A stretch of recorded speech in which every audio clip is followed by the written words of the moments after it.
I've been here 20 years now, and ABU has gone from strength to strength. Okay, so thanks to the organisers, and good luck to the teams.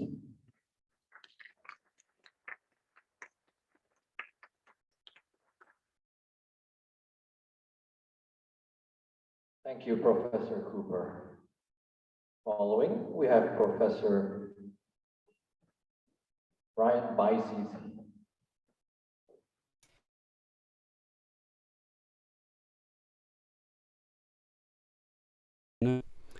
On behalf of Ritzer-Mecken APU, I would like to express my warmest welcome to you to APU, although only via Zoom.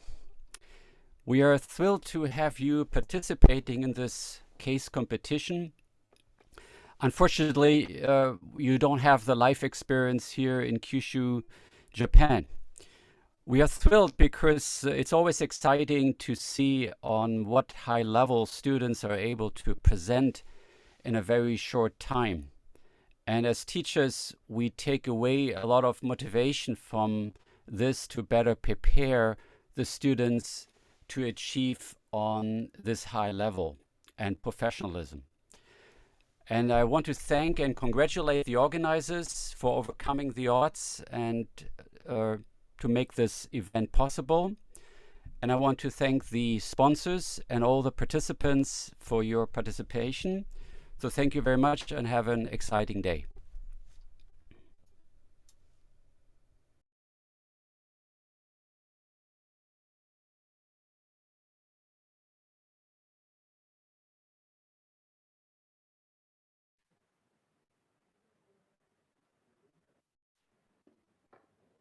Thank you so much, Professor Ryan Bises. Next up, we would like to welcome Mr. Lincoln Tori from our platinum sponsor, Cornerstone Recruitment Japan, one of the fastest growing recruitment companies in the country. Thank you for having me. Very, very happy to be part of this. I received an MBA from Southern Methodist University in Texas in 2006 and came to Japan at that time. I've been working as a recruiter in Tokyo for the last 16 years. And it is amazing how something like a case study can be used in everyday life, as the earlier professor said. In interviews all the time, multinational companies will use case studies as part of interview questions. So I'm delighted. It's wonderful to hear that. I believe you said over 100 teams originally started. We're down to the 3 finalists. Very excited to be part of that. Cornerstone is the fastest growing recruitment company. It was founded by some of the most experienced recruiters like myself. And again, we're just happy to be part of this.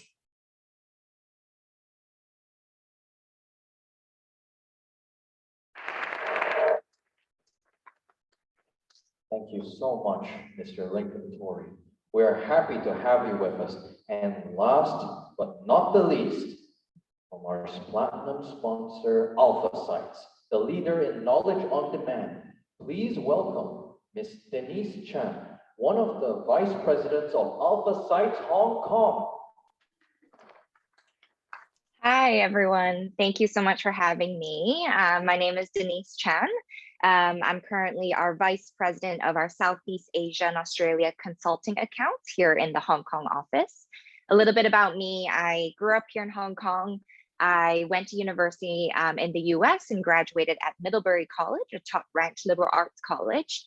And then I've joined Alpha Sites back in 2016, and I've been here for almost 6 years now.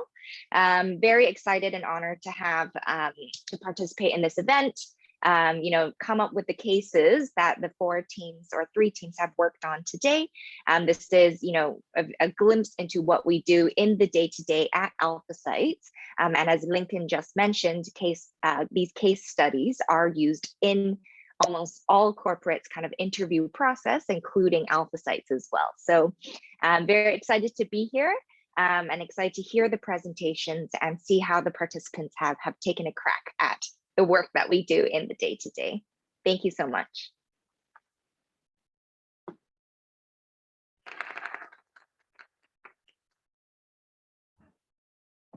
Thank you so much, Ms. Denise. We're elated to have you with us, and we're extremely grateful to Alpha Sites for sharing the case for grand finals. It is well said that even a failure seems bearable when you're around supportive people. IOCC 2022 is privileged to have its sponsors with us. It is an absolute honor to have each one of you on board with us.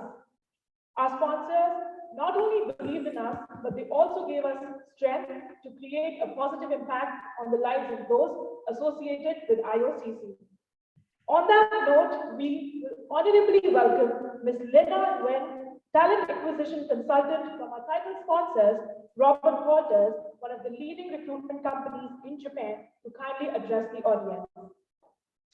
Hello, everyone. Can you hear me? All good? Yeah? Okay, great. So I think I'll start off by sharing my screen firstly, yeah? Okay, hold on a second.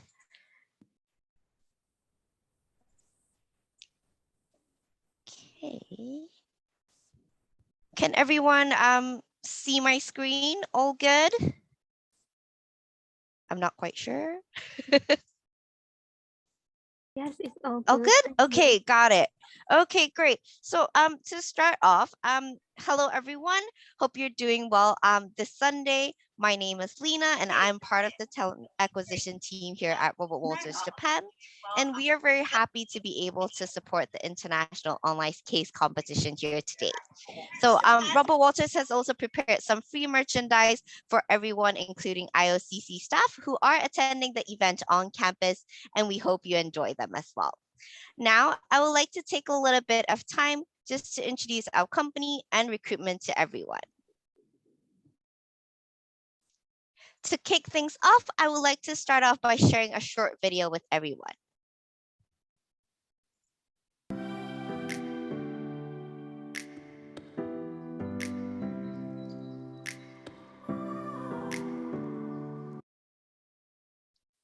Oh no, did it stop? Oh.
Well, I hope everyone enjoyed that very short clip. Now I would like to share some quick facts about Robert Walters as a company.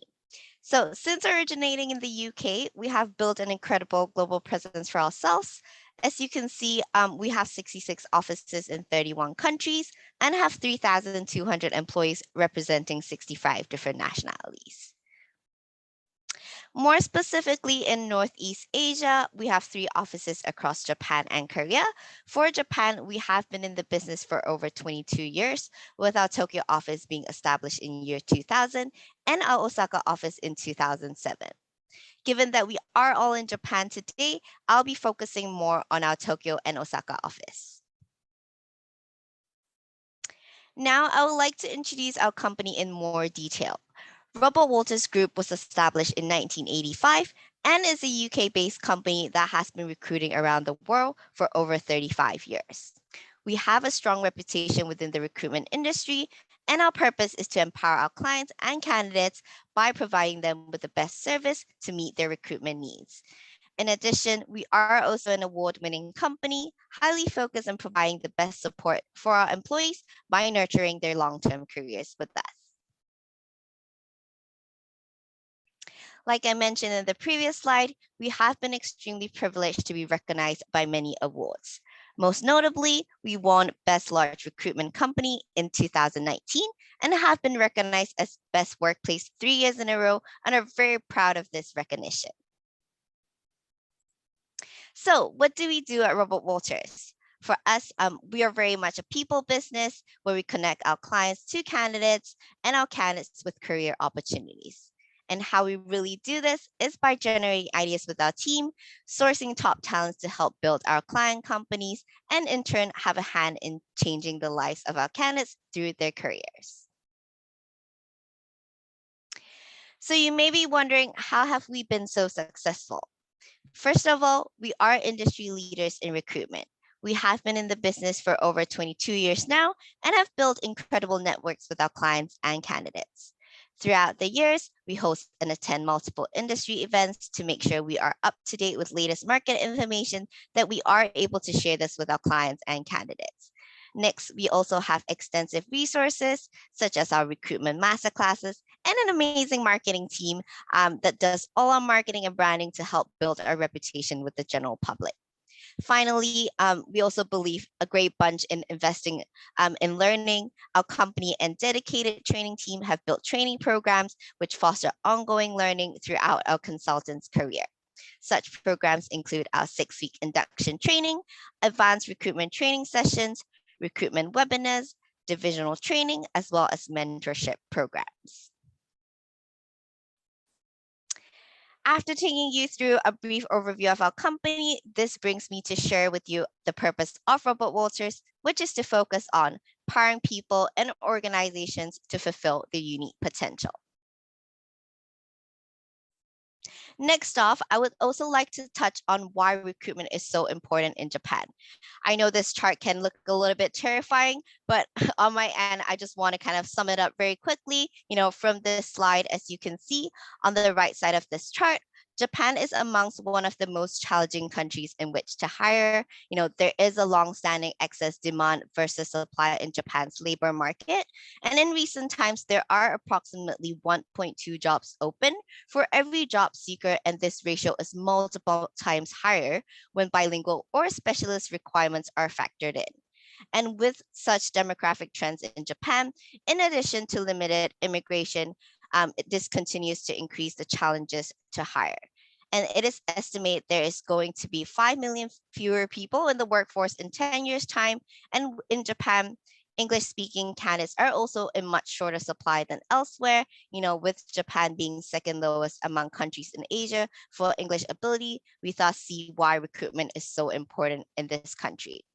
Now, having also approached majority of population being vaccinated, in addition to many receiving their booster shots recently as well, business is going better than ever.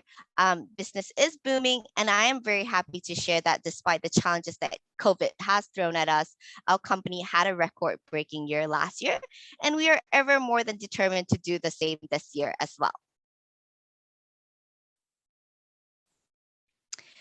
So you must be wondering, what will happen once you get started in our company. So the responsibilities of a consultant, first of all, you will be starting as an associate with Robert Walters. A unique aspect of the position is that you will be dealing with 360-degree recruitment from the get-go. What this really means in layman terms is that you will be working directly with clients and candidates and will be responsible for the entire recruitment process from start to finish. And how does this recruitment process look like? In a very, very brief nutshell, once you have undergone training and mastered the fundamentals of recruitment, you will have the opportunity to do business development, both with existing clients as well as new ones. In parallel, you will get the chance to connect with top talents across different industries and introduce them to opportunities with our clients. We will then manage the entire interview process, and upon reaching final stages, we negotiate on behalf of both parties and create a win-win outcome for both our clients as well as candidates. So once you come into Robert Walters, you must be thinking, what will happen from there? So now I want to talk a little bit about career progression. At the beginning, everyone will start off as an associate consultant, Through training and support, you'll get the chance to build industry knowledge and skills to be able to consult with clients and recruit for top talent for companies. With set targets, you'll be able to reach the different milestones such as consultant, senior consultant, all the way to management as fast as you want to. By the time you are a senior consultant, you would have built a strong track record for yourself, acting as a new mentor, and can start thinking about a path to management or even becoming an individual contributor, such as a principal consultant. If management is something for you, you will be able to develop new teams, establish new areas of business, and be even involved in business strategy itself. In addition, besides our clear career progression that we have, Robert Walters also has a fantastic global mobility program, obviously with offices around the world. For those who've been with us for several years, some may want to take on new challenges, try on a new market, or some may just want to move back to be closer to home. Whatever the reason, we do value our people a lot and want to make sure that they are fostering a long-term international career with us. Now, I would like to also share with everyone a little bit about the ongoing initiative we have at Robert Walters. We currently have an ongoing initiative to create an equal, diverse, and inclusive culture within our organization. Each leader across the globe, in addition to our regional ED&I council, are dedicated to making sure we uphold each of the points you see here on this slide. Firstly, we want to make sure there are inclusive relationships in the workplace where everyone is brought into the conversation and to ensure that everyone is heard. Next, we also want to create an inclusive culture, making sure all members of the teams feel valued, and we are here to kind of celebrate everyone's uniqueness to create a more diverse and strong organization. And finally, inclusive decision making is also something very important to us. We always want to create a safe environment for those who want to challenge the norm. Make sure we actively listen to them and work together to constantly improve the environment we work in. In addition, over the last couple of years, besides just ED&I, we think that health and well-being of our people have been paramount to us as well, and we have taken several steps to ensure this over the last year. One recent initiative we have launched is our Health and Well-being Committee. Throughout the year, they actually organize and lead many different events, such as yoga, meditation sessions, and even intuitive eating workshops to help keep our minds and bodies in great fighting shape. And finally, as we've all experienced ourselves, the pandemic has affected us in many ways. One great outcome for us has been in how we redefine the way we work. At the onset of the pandemic, as the health and safety of our people come first, we are one of the first few companies to go fully remote. And since then, we have tried to sought to find the balance and flexibility between the hours we work and the environment we thrive in. We are always able to start anytime from 7 a.m. to 10 p.m. and found that with this flexible starting times, you can actually make your day more productive for you. Besides flexible starting times, we also do have remote working where we are splitting our week across the home and office. And by doing so, we allow our employees to refresh with different environments they work with. And this has also allowed their creativity to flow as well. So on my end, that brings me to my last slide. That is all from me, folks. I hope I managed to keep this very short and sweet as well. Thank you very much for your time and good luck to everyone who is participating today. If you do have questions about recruitment or the company, please feel free to reach out to me. You could email me or just drop me a LinkedIn message as well. That's totally fine as well. Okay, thank you and have a great rest of the Sunday.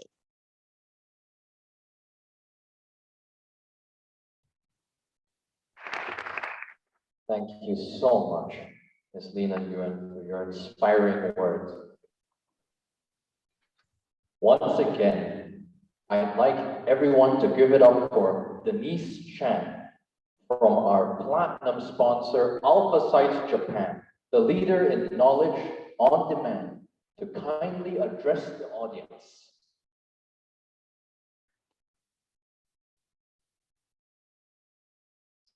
Hi, everyone. I will just share my screen. Give me 1 second.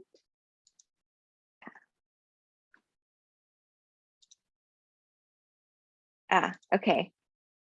I may need IOCC to help share my screen as my system preferences won't allow me to share screen on Zoom. Perfect.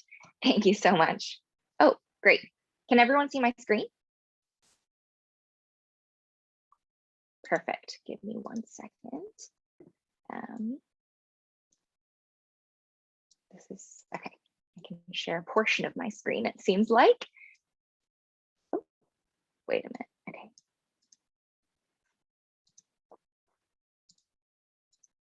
Great.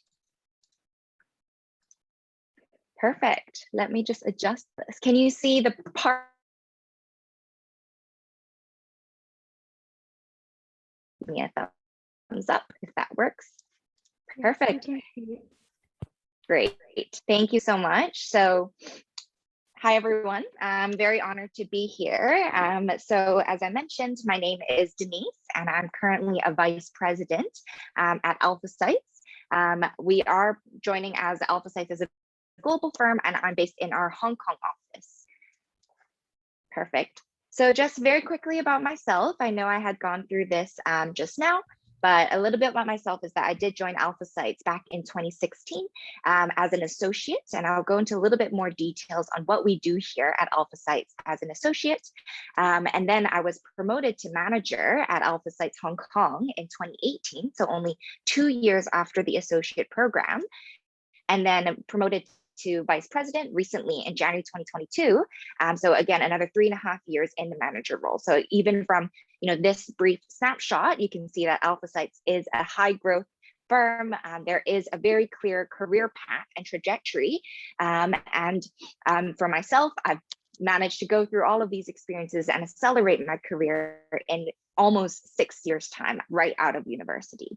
Since then, I've always, since 2016, I've always been on the Southeast Asia and Australia consulting accounts. So focus on working with consulting clients based in Southeast Asia and Australia, Singapore, Indonesia, Malaysia, Thailand, to name a few countries. So we're always looking for, candidates and graduates from top-ranked universities who speak these Southeast Asian languages as well. That's for my team specifically.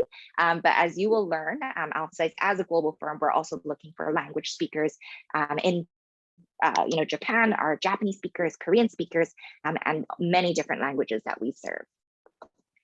Great. So going into AlphaSites and what we do. So very quickly, just wanted to go through, how is AlphaSites different from our traditional expert network industry? I think a lot of you probably went through our cases and noticed that this is a very unique place and industry. Even when I started applying, I wasn't aware of what expert network industry is. So I really wanted to highlight here, back when the expert network industry was formed around 20 years ago, there were a few traditional players in the space. And how AlphaSites is different is essentially that once AlphaSites joined the industry, we very much focus on tailoring our projects and our requests to our clients' needs. Just give me 1 second. Yeah, so really just experts in the traditional firms were able to really register themselves as an expert, self-sign up as an expert. But I think the biggest difference when AlphaSites joined in 2008 is that we really tailor and partner with our clients as a knowledge partner and identifying the types of expertise and tacit knowledge that our clients need. So us at AlphaSites, we facilitate these interactions between our clients, which fall under our consulting, private equity, capital markets, or large corporations, and facilitate these interactions with clients who have the specific experience and expertise on the topic that they're looking into. So these are our two founders, Max and Andrew, who founded AlphaSites in 2008. And so they really focus on introducing this knowledge on demand platform as a solution to the traditional industry's problems. So back in the day, prior to AlphaSites joining, when experts could self-sign up, a lot of the feedback from the clients previously was that the experts were, speaking about their knowledge more so than they actually that they actually know when it comes to very specific questions and niche industries that our clients are looking into. And so this was the knowledge gap that our two founders had identified back in 2008, and then really focused on, not just relying on a database, but strategically partnering with our clients and recommending the most relevant industry professionals and service products and formats to fit our clients' evolving needs. So for every kind of business decision that our clients make, there's one person at AlphaSite, so a dedicated client service member that's ready to conduct custom research, tailor research, which I know all of the candidates in today's case competition did exactly this, conducting research, market research, individually screen the experts, look at the types of profiles that we present to our clients, and provide the superior client service as well. So what exactly do we do? So we connect, and I'm going to read this slide and I'll go into details exactly on what we mean by this. We do connect the world's top professionals with the world's best knowledge, helping improve critical decisions, sharpen thinking, and drive businesses forwards. The work that we do every single day is accelerating progress for individuals, organizations, and society. And when we say we're accelerating progress, this is actually what we do, and we do mean it. So for some examples, in my kind of almost 6 years at AlphaSites, especially in the first 2 to 4 years as associate and managers, I've personally worked on projects ranging from helping clients get subsidies or low-cost fertilizers for farmers in Indonesia. I've worked on private equity due diligence projects, helping multi-billion-dollar private equity acquisitions in that industry space. And also one of my favorites was, working with local governments in Southeast Asia and setting up and attracting companies in specialized economic zones. So as a client service associate, you'll be working on so many different types of projects, depending on where your clients are based, what industries they're in, and, really helping them and informing their decisions in the work that they do in the day-to-day. So real life examples, and hopefully the 4 cases that you have all looked into or will be hearing about today is an example of what we do in the day-to-day at AlphaSites. So since 2008, just a quick kind of brief history, AlphaSites has grown from a small office in London, which is where our headquarters is, to 9 global offices with dedicated client service teams, servicing our 4 main client segments, as I previously mentioned. So consulting, which is what I've been focused on in the past almost 6 years, capital markets, private equity, and also corporations. So through kind of word of mouth and just the great work that AlphaSites has been able to do in the past 14 years, we have been considered itself to be a very high growth firm, not just as an organization, but also as individuals, the career paths that we're able to take as professionals, and we're growing at a rate of around 20% each year globally. With the global footprint that we've expanded over the years, we're now able to provide 24/7 coverage to our clients as well. And so across these kind of different offices, we have 63 nationalities represented, and we've completed over kind of 460 hours of bias and DEI training as well. So very quickly, as I've mentioned, across these 9 offices, we're currently around 1,200 employees worldwide. All of the industry professionals that we present to our clients are personally vetted and tailored for each project. And as I previously mentioned earlier, we work across 120 countries for AlphaSites interaction. So connecting, a client based in Australia with experts in the US, or maybe a client based in Singapore with experts based in Sri Lanka. And so, that language skill that we're looking for is high at AlphaSites and across our different offices. We cover these are just a quick overview of the clients that we cover: private equity funds, investment clients, the top consulting firms, as well as Fortune 500 companies. And we not only do these one-to-one call interactions, so these interactions over the phone or Zoom, but we also have different types of products. And therefore, the knowledge on demand platform where clients can sign on and understand, okay, for this project, I would like to conduct an online survey, or this project, we would need an in-person workshop or a longer term engagement.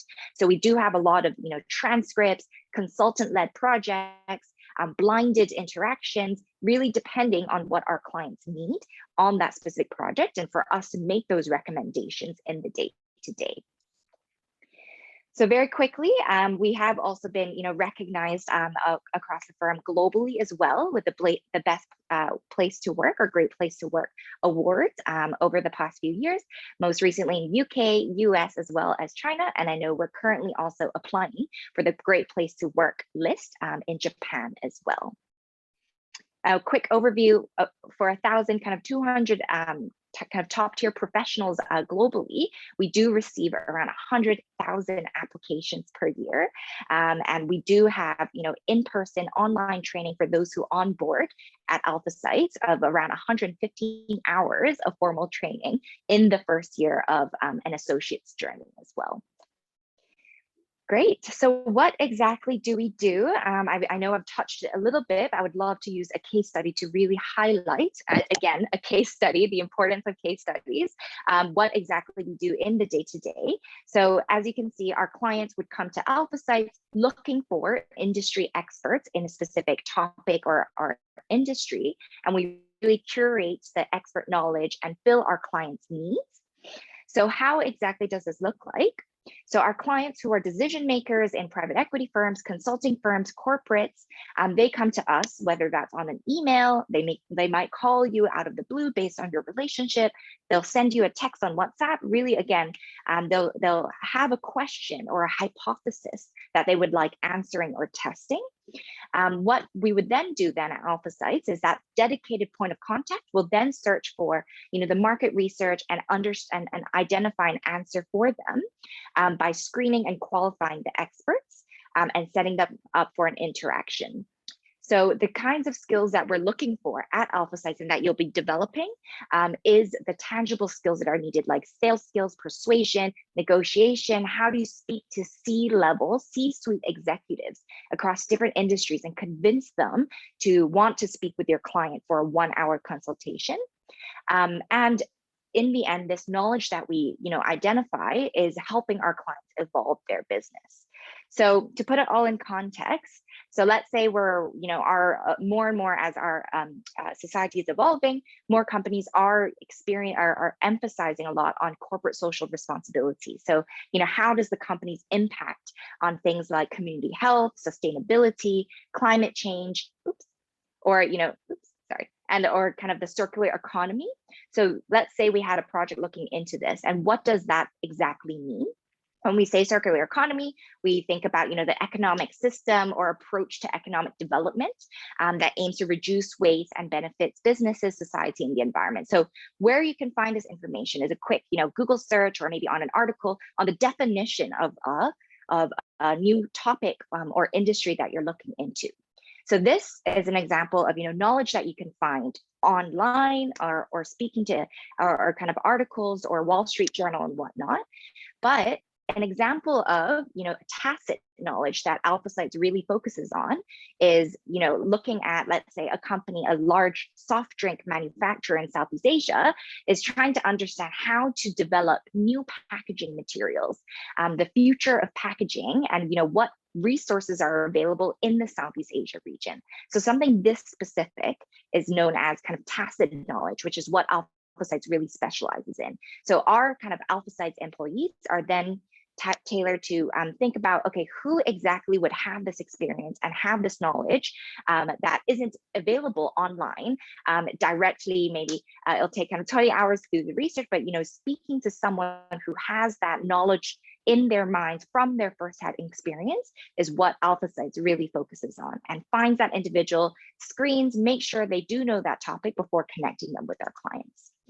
So very quickly, won't go into too much detail. Hopefully that was an example of how we work in the day-to-day, but essentially receiving the request, Alpha Sites employees will be doing the entire kind of value chain of our work. So one individual speaking to the client, the same individual doing the research, same individual identifying the expert, screening the expert, and then connecting the expert to the client. So the entire process would be owned by yourself as an Alpha Sites employee. We're not broken down by different departments or functions within the organization. Great. And that is all on kind of an introduction of Alpha Sites. Hopefully that gave you a quick snapshot and overview of what we do. As I mentioned previously, we are hiring across our different offices, specifically Hong Kong office, our Tokyo office, our offices across the Asia region. So feel free to reach out to us on LinkedIn. You can find me on LinkedIn, and you can find more information on our different roles on our website as well. Thank you so much.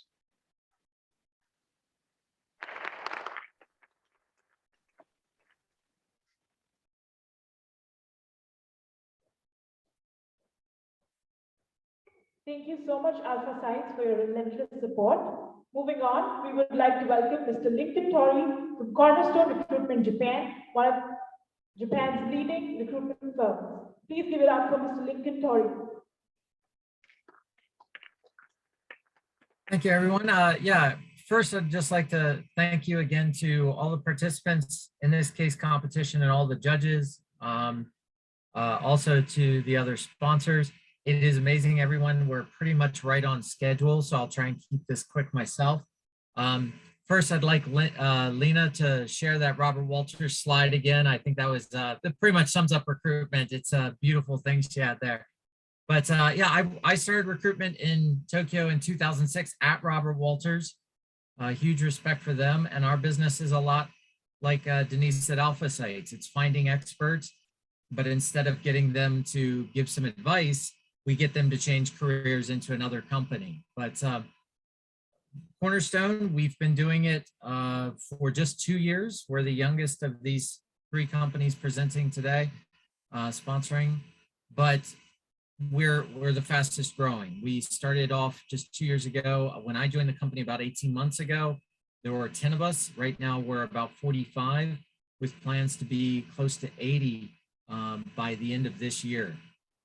And we're just doing it by sticking to the fundamentals, talking to our clients, finding out what their needs are, consulting them, and then finding the experts in the field and getting them to see the value in making a move.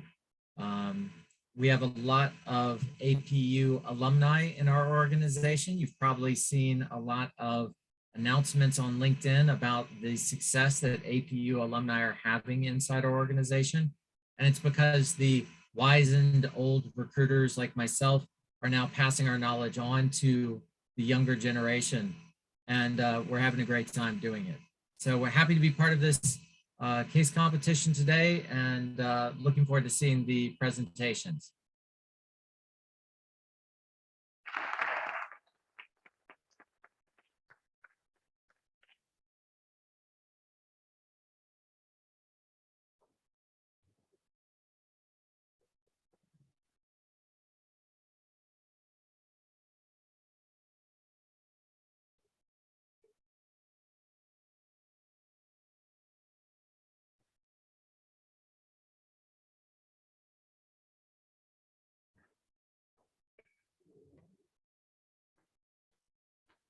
Thank you very much, Mr. Lincoln Tori. Well, now it's time to draw the order of presentations for our finalist team. For your information, the 404 is unable to join us due to unfortunate circumstances. We will then be proceeding with 3 teams instead. Can we please prepare the wheel? There we are. We have all 3 teams here. Teams, are you ready? Here we go. Spin the wheel.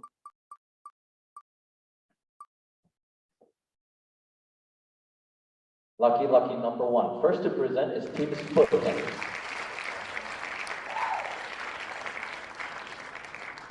First to be seen, first to be judged.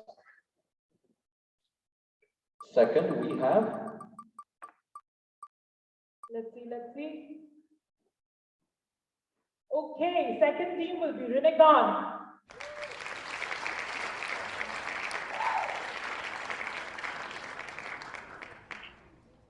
Next up, we'll have Shark Dart. Third time's the charm, eh? So before we we begin the presentation, we would like to share an introductory video by our last but not the least silver sponsor, Japan.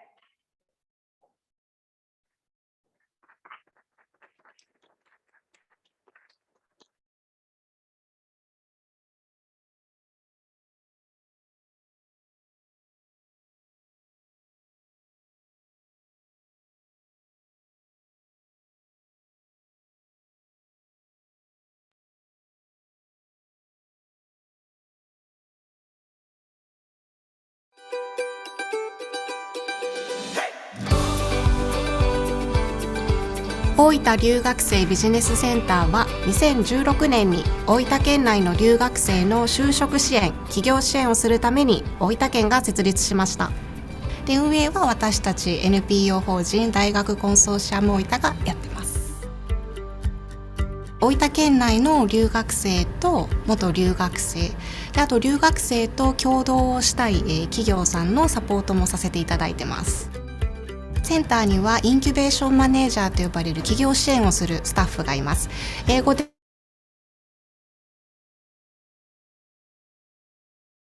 とする内容としてはですね、ビジネスプランの中で、ファイナンシャルプランというのをいただかなければならないんですけれども、その作成のお手伝いをしたり、マーケティングについてディスカッションをしたり、あと企業に必要なリソースの提供をしたりして、より実現可能なビジネスになるようにお手伝いをしています。ビジネスプランが実現可能な段階になったらですね、登記が、もちろん必要になるんですけれども、それと同時にビジネスをするための経営管理ビザが必要になります。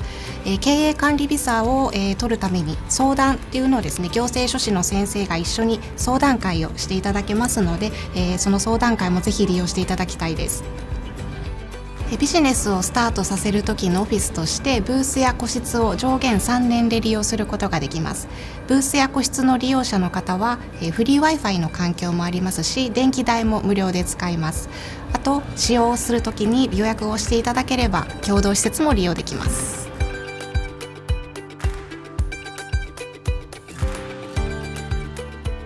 また具体的なビジネスアイディアがない方でも、スタートアップやビジネスに関心がある方のために交流会やセミナーも随時開催しています。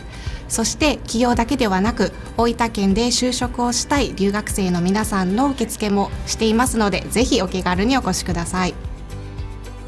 就職でも起業でもこちらに相談に来てくれた皆さんが次のステージで輝いていけるように全力で私たちがサポートしたいと思います。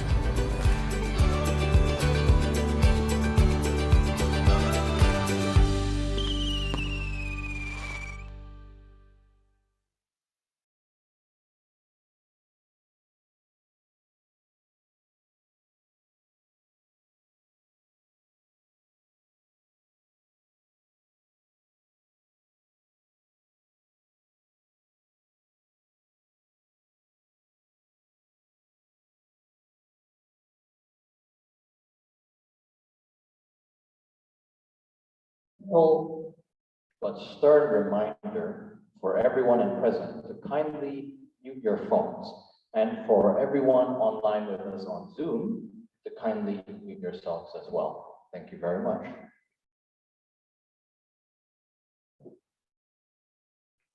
Today, hard work, perseverance, creativity, and skills must all flow into display what each team member has got. Being chosen from 106 teams from 30 different countries all across the globe, and to compete against the top 3. We have ourselves a real treat here, folks. Please clap your hands as we welcome our first presenters.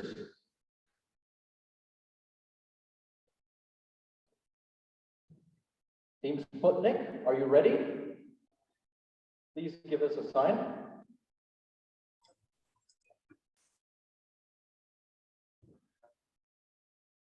Team Sputnik, now we will brief you over the rules of today's presentation. Kindly pay attention. You will have 15 minutes to deliver your presentation. A bell will ring once when 3 minutes are left, twice when 1 minute is left, and continuously when there is no time left. We kindly request you to stop your presentation immediately when the time runs out. Furthermore, you will have 10 minutes for your Q&A round. Similarly, the bell will ring once when 3 minutes are left, twice when 1 minute is left, and continuously when there is no time left. We now request you to be ready with your presentation and screen sharing. Signal us when you're ready and we shall begin.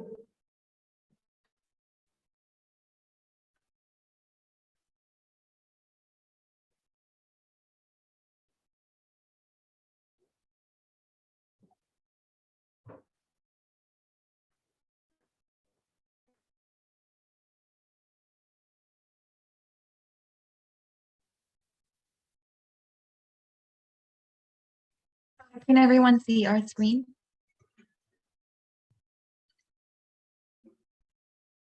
Yes, we can see it. Okay, thank you. We're ready. Right. Knowledge is power.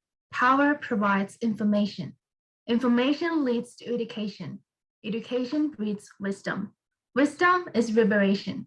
People are not liberated because of lack of knowledge. Good afternoon, honorable judges, guests, fellow participants, and audience members from all over the world. By being the global leader in knowledge on demand, providing investment and business leader with access to industry knowledge, connecting investor and business leader with a dynamic network of industry professional, operating 24/7 with over 1,200 employees and 9 offices across the globe. AlphaSite has become one of the fastest growing companies in the world because we believe that humanity's collective knowledge is the key to progress, prosperity, and the creation of a better future. Well, we, Sputnik, are here today to unlock humanity's knowledge and power progress for professional, business, and society. This is our roadmap, starting with preparation of how the case is selected for the presentation. We received 4 interesting cases regarding global agricultural communities, capital market investment fund, private equity firm, and sustainable cosmetics. After careful consideration, we were able to conclude that Request 4 is the most appealing to us as a group of sustainable enthusiasts. Now, from a more professional point of view, we have acknowledged that as the cosmetic industry is relatively large and more relatable to the mass market, there would be an abundance of sources of information which would enable us to seek out the most credible and skilled experts. At the same time, due to the competitive nature of the market, there is a high demand for high quality information quickly. All in all, we believe that this case, Request 4, is an interesting yet demanding challenge where the abilities of AlphaSite services, especially AlphaGraph and AlphaViews, can be implemented to smoothly and effectively produce results in the given period of time. Now that we have established the case in which we would tackle, let's give you a little recap of who our client is and what exactly is expected of us as the members of AlphaSite client service team. So our client is not Bare Minerals, but it's an Asian office of the Global Management Consultancy, who is pursuit of the clean beauty cosmetics market in the United States, specifically Bare Minerals. In order to put ourselves into their shoes, it's essential to understand our client targets first. So here are some brief research findings about Bare Minerals. The clean beauty revolution started during the launch of the best-selling foundation in 1995. Since then, the products have been clean, cruelty-free, and free of harsh chemicals and unnecessary additives. Together with the given parameters, after fully comprehending the client needs, we found that the search or approach can be broken down into 7 potential. Sputnik, I apologize to interrupt, but your PPT is not fully shown.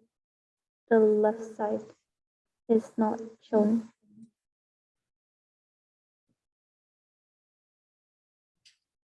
Do you not see the Okay, full? it's okay now. Okay, I will. Thank you very much. Okay. So our approach can be broken down to 7 potential angles with corresponding key questions that can give us in-depth analysis of what kinds of information we need, where we can potentially find information, and importantly, how to diverse revenue streams, including first, competitor benchmarking. We need to find out who are the main competitors, and potential source are Bare Minerals, marketing leads, distributors, and retailers. Second, market opportunities. Who and where should we target? And we can analyze by looking at Bare Minerals marketing leads. Next, in perspective of consumer behavior, we should see what are the key success factors of a clean beauty business, and does Bare Minerals have them? So the potential source are Bare Minerals marketing leads, distributors, and retailers. For market trends, we should find out what kinds of products and service can be added for monetization, and we can start it from distributors and retailers.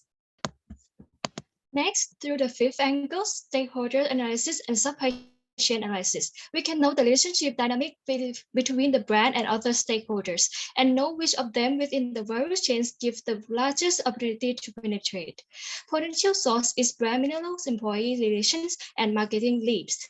The sixth angle is market barriers of entries and competitors' positionings, which presents new players in the market and show who and where the businesses within the clean cosmetics industry should target. Distributors and retailers are where we can gain useful information from. Lastly, sustainability beauty trends and competitors' projects can be derived from major cosmetic brands that have been putting more emphasis on clean beauties. We can analyze by looking at the sustainable cosmetic raw material suppliers. Moving on to the third step, which is the roles of oversight and what tasks the oversight is required to complete. Of course, through brief process, everything becomes much easier, starting from brief, which is to communicate with our clients deliberately about their precise needs, case experience, and any requests. And from that, it's time for recruiting precise experts through online research tools and our ultimate in-house technologies called AlphaGraph. The third step is to communicate with the right advisors before putting them in touch with our clients. After that, our staff will screen, qualify, incentivize our shortlisted experts through 5 to 10 minutes phone call, depending on the services. And lastly, the high-quality industry professionals will be delivered quickly under the abilities to adapt and be flexible to match the customer needs. Now that we understand the breakdown of our size-based process, let us proceed to the first step to complete this request. Firstly, our clients, which is the Asian office of the Global Management Consultancies, aims to look into the clean beauty cosmetic market in the United States, and they have Bare Minerals, the cosmetic brand that have we mentioned earlier, in mind. And according to the brief of the parameters of required insight, we derive various angles as follows: competitors benchmarking, market opportunities, consumers' behaviors, market trends, stakeholder analysis, and many more. Next, for the engaging process, we communicate with and send invitation to expert advisor who would be able to provide consultation to our clients through LinkedIn and email to talk about our clients' needs. Then our team will qualify the shortlisted advisor through 3 key criteria, which are their general background, the level of expertise with the cosmetic industry, and the level of expertise within the sustainable cosmetic industry. With these criteria, each shortlisted advisors are scored out of 5 according to the sub-criteria. Last of all, the scores are used to find the weighted average and inputted into a bubble graph for easy tier visualizations to derive the final expert who will be shown later on. Now, let's take a closer look at the market trends and key players. In order to do that, we broke down the value chain to see how bare mineral products travel from the production floors to the consumers and who the key players are in each step. The first step, of course, is inputting the resource into production or manufacturing process where they get transformed into the finished goods. Obviously, the key players during these steps are the suppliers, research developers, and manufacturers. After that, the goods get distributed to wholesalers, retailers, and other beauty shops around the world to be sold to the end consumers. The key players during this stage are the cosmetic distributors and retailers. And currently, the biggest reigning retailers are Sephora.com, followed by Ulta.com and Dermstore.com. Furthermore, nowadays, Bare Minerals has been shifting focus onto the rising trend of digital marketing and online distribution, so the significance of internal key players such as marketing leads and logistics and distribution teams has been elevated. Finally, we also mustn't forget one of the key final players, the consumers, who have been paying much more attention to the authentic, natural, and sustainable products and ingredients. During each and every one of these steps, sustainable thinking, materials, and processes can be introduced and value can be added to the product. On top of that, we've also identified 3 barriers a company may face when entering the sustainable cosmetics industry. The first one being the deficiency of affordable sustainable materials. And this means both the physical things such as reusable, recycled materials for packaging, as well as the sustainable design ideas. Secondly, it's a highly competitive market with countless numbers of players. However, some of those players, for example, a company's packaging supplier, may not be completely transparent about their goods and processes, making it much more difficult to truly transform a company to a sustainable one. Lastly, from renewable energy to biodegradable materials, transforming a company into a green one can be extremely costly. Now that we know exactly what it is our client is after, have a clear idea of what the value chain looks like and what alpha sites must do, we can now move on to the most critical step, selecting the expert advisor in which would be most suitable for the Asian office of the Global Management Consultancy. So as we've mentioned before, the initial step that we must take is to scope down which organization would best provide the expertise that we are looking for. So to give you a recap, when we were given the brief and the parameters of the clients, we were able to identify 7 potential angles and identify that the best answer providers would include Bare Minerals themselves, the retailers, and the organization focused on sustainable cosmetics. It is important to note that to answer these questions that the client wishes to ask, the experts must be highly involved in the value chain of the sustainable cosmetic business. Moreover, with the majority of the parameters being focused on consumers, market trends, and competitors, it would be best if the advisor specializes in marketing and has a clear idea of how products are distributed and why. So based on such logic, we were able to shortlist 5 organizations: Bare Minerals, the direct target of the client; Sephora, the world's largest cosmetic retailer; Shiseido, the parent company of Bare Minerals and several other global leading cosmetic brands; the Personal Care Products Council, a sustainable cosmetic organization with over 600 partners; and Ultra Beauty, the world's largest sustainable cosmetic retailer with Bare Minerals as one of its suppliers. Now, in order to further filter these organizations and deduce a perfect export, we set the criteria that the company must be based in the US. This is due to the fact that our client is taking an interest in the clean cosmetic market of the US. Now, to be even more specific, we prioritized the organizations, which was more specifically located in either New York, California, New Mexico, or Texas. Now, you may be wondering why these states. Well, based on our extensive research, these 4 states have proven to be most cosmetic obsessed based on the number of searches about makeup and the number of cosmetic stores in the area. And finally, and most certainly, the organization must be within the cosmetics or the sustainable cosmetic industry and should be experts in their relevant fields. And of course, as members of the Alpha Sites client service, we take our client's profile to heart. Hence, the chosen organizations are proficient in English. Now, the next step we have taken is to look through these organizations' organizational structure in order to identify who and in which position would best give the answers we want. For potential experts who have worked in Bare Minerals, we selected an employee that no longer worked there in order to reduce the chances of being biased. So ultimately, the shortlisted candidates included Sandy Saputo, the CEO of True Botanicals and ex-CMO of Bare Minerals, Lauren Gallo, the marketing manager at Sephora, Jay Ansel, vice president of the PCPC, and Carla Davis, the principal of product sustainability at Sephora and founder of a cosmetic consulting brand called Clean Bee. We took the shortlisted candidates and scored them out of 5 based on their experience within the relevant fields, the number of awards and recognitions, and the ease of contacting. Note that it is crucial that the ease of contacting is included in the decision matrix, as our client company wishes to interview these experts within the next week. After the scores were completed, the weighted average was calculated, leading to the prioritization map you see before you. And based on this map, you can see that the first tier, who is the best of the best, is Carly Kleckus, who alone has accumulated over 8 years of experience within the industry and has conducted several interviews, which implies that Kleckus will be able to offer professional sustainable cosmetic insights with additional retail and market trend data. As for the second tier, our client should reach out to Sandy Saputo, who has collected over 16 years of experience within the distribution, manufacturing, and consumption cosmetic products, and has conducted several public interviews, implying that the ease of contacting is very good. Saputo has received several recognitions for successfully building global global beauty brands. And lastly, in case our client wishes to obtain any further information, they may contact Jay Ansel, who has up to 30 years of experience within the overall standard maintenance of the sustainable cosmetic industry.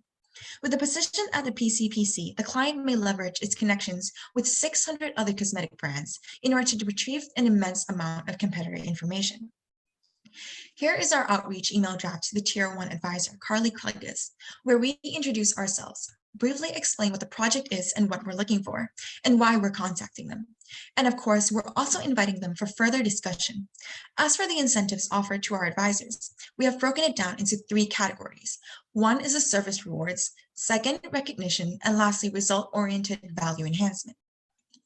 In closing, Team Sputnik wishes to highlight that we have taken the time to evaluate tens of LinkedIn profiles and utilize global database such as Corpus in order to derive the utmost quality and potential expert advisors in which we can confidently assure the global management consultancy that the level of expertise, knowledge, and skills meet their standards and expectations. Thank you for listening, and the floor is now open for Q&A.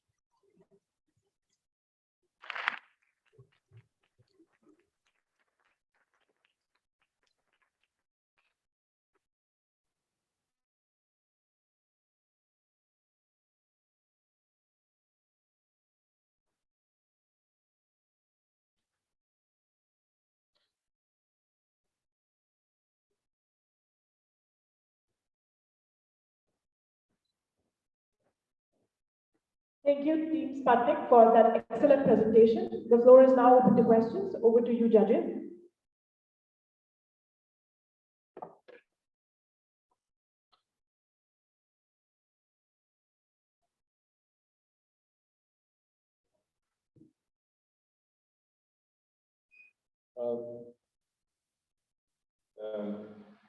Very interesting presentations. I'm particularly interested in how you came up with your algorithm for choosing your candidates. It's unusual. It's an unusual level of knowledge that you used. Now that you only had about 12 hours to figure. You only had about 12 hours to figure that out. But now that you've had a little bit more time, is there something that you would have added to that?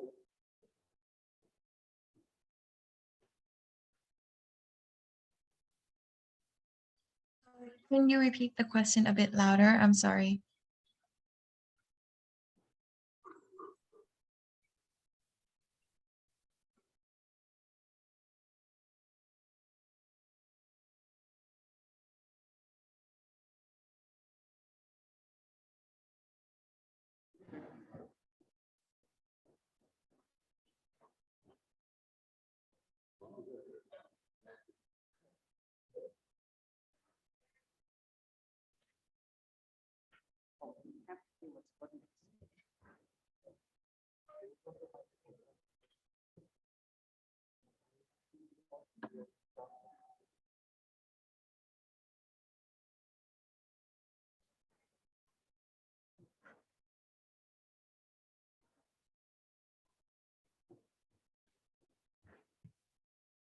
I believe he asked that now that you've had more time after making the presentation, is there anything else you would have added to the slide?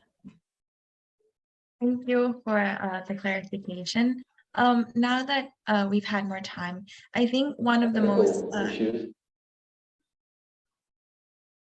Can you nod if you can hear me? Can you just put your hand up if you can hear me? Yeah, we can hear you now. Can you hear me? Okay.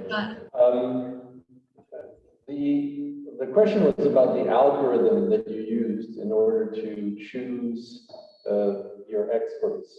You used some pretty advanced methods in order to choose how you were going to do it. And obviously, we didn't see the math behind it, if there is any math.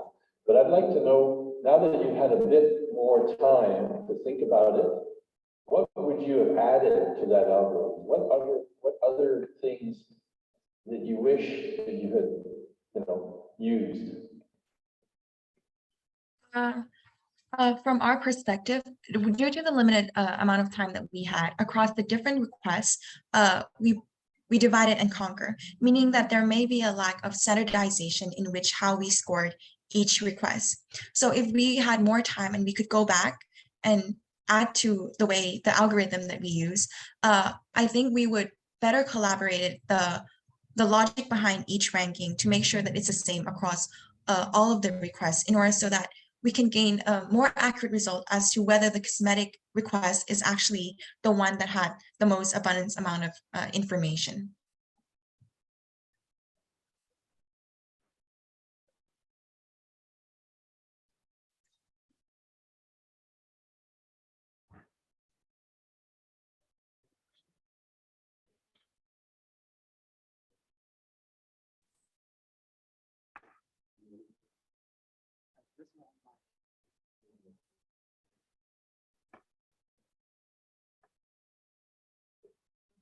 Okay, apart from the introduction, which I thought, given the circumstances, was a little too long, perhaps, I'm interested in the supply chain analysis.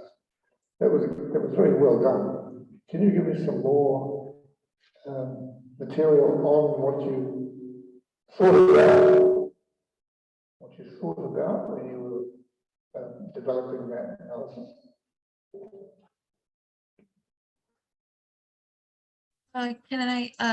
Let me repeat the question. You want to know a little bit more on how we derived the algorithm and the methodology that we use, correct?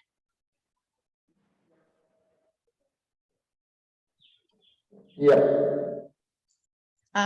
Okay, so the methodology that we use, the idea for the algorithm that we use was based on our experience as interns at consulting firms. And throughout the years at a university and doing multiple case competitions, we were able to immediately come to the conclusion that in order to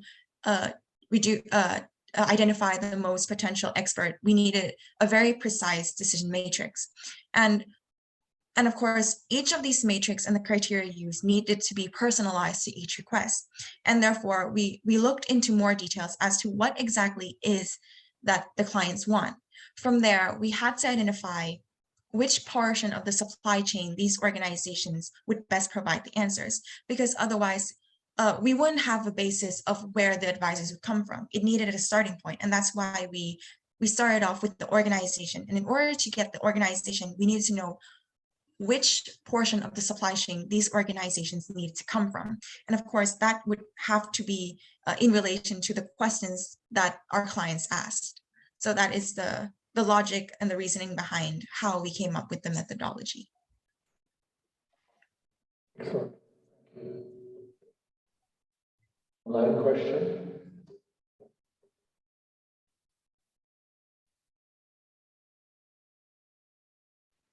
Hi, I can jump in for a question. Right. Yes. Thank you very much for your wonderful presentation. If we don't have any question from online, well, I would love to share one more question from the whole. Okay. So it was very interesting and impressive to see your email drafts to outreach email draft. And you actually emphasized the 3 different points, well, to make your the email quite attractive.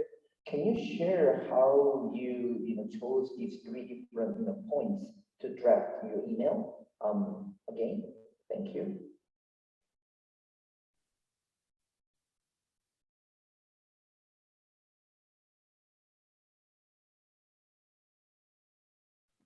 I'm so sorry. Can you repeat the question? The echo made it a little bit difficult to hear. Let me just repeat myself again. So the draft for your outreach email, well, you actually emphasize your 3 different points, well, to attract what you offer for the recipient, the email recipient. So what was the criteria for you to choose those 3 different points for your outreach email? Thank you.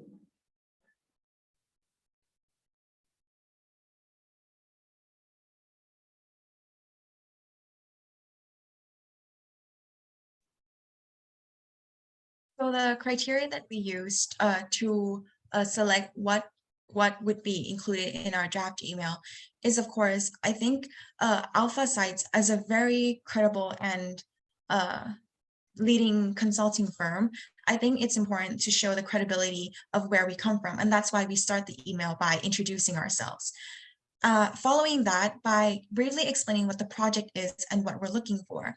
I think that one of the important message is what we're looking for, because as we're looking for the most skilled experts, we show them that we acknowledge their skills and their experiences, and that would compel them to want to speak to us more, because it proves to them that we have done our research, and we are assured that they are the people who can give us the most quality insights. And next, for the next point that we address in the email draft is why we're contacting them. Of course, this is a very important section of the email, because I think it's important for us to be direct, and that who we're speaking to knows exactly what it is Alpha Sites desires from them. So in case that they're interested in speaking to us back, they know exactly what the topics would be discussed, and when and where can be further agreed upon through email.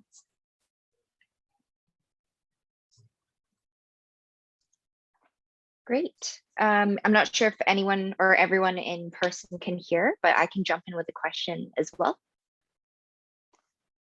Okay, awesome. I know the participants online can hear. So thank you so much for that presentation. I think great work within the 12 hours. And highlighting what we do at Alpha Sites in the day-to-day. My question was regarding the 3 experts that you had identified. I understand that you've narrowed it down to 5 different perspectives, and you had tier 1, tier 2, tier 3. So I think 2 questions. The first is, could you repeat once again which perspectives those 3 experts fell into? So tier 1, tier 2, tier 3, what was their background? I believe I might have missed that. I know that you outlined, their years of experience, but I might have missed which perspectives exactly. And then the second question I wanted to ask, in regards to engaging experts, what do you foresee are potential challenges in engaging these experts? And how do you plan to overcome engaging these challenges in engaging experts? Thank you. Okay, thank you for your question. So to tackle the 3 large components that we use to select the different tiers is, one is the ease of contacting. So that's our top priority, because the client gave us a very limited time span of the next week. Second is their background in cosmetics. I think cosmetics as a whole is, of course, ideal. And the additional criteria that we used was the sustainable cosmetics. We want to specify on the sustainability, because, of course, that is the target that our client wishes to address, which is the clean cosmetics industry in the US. So that was the 3 large criteria that we use. And of course, within those criteria are sub-criteria that we use. So to repeat, so basically the experience that they've had, their background in education, the skills, the projects they've worked on, the recognition, and the projects that they've been in charge of. And all these information were accumulated based on news sources and their LinkedIn profiles and the organization websites.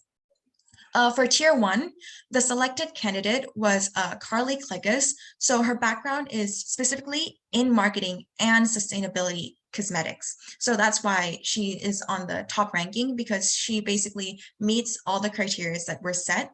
And with her background in beauty consulting firm, it means that she can give insights and opinions that could be valuable to our clients, because with a consulting background, then she knows exactly what it is that the client wants and should know. So for the second tier comes the someone with a higher position, which is a CEO of an existing beauty brand, as well as the ex-CMO of Bare Minerals. So the second tier is given to someone who has worked at Bare Minerals before. So it's only an ex-employee, so that we reduce the chances of biased information, of course.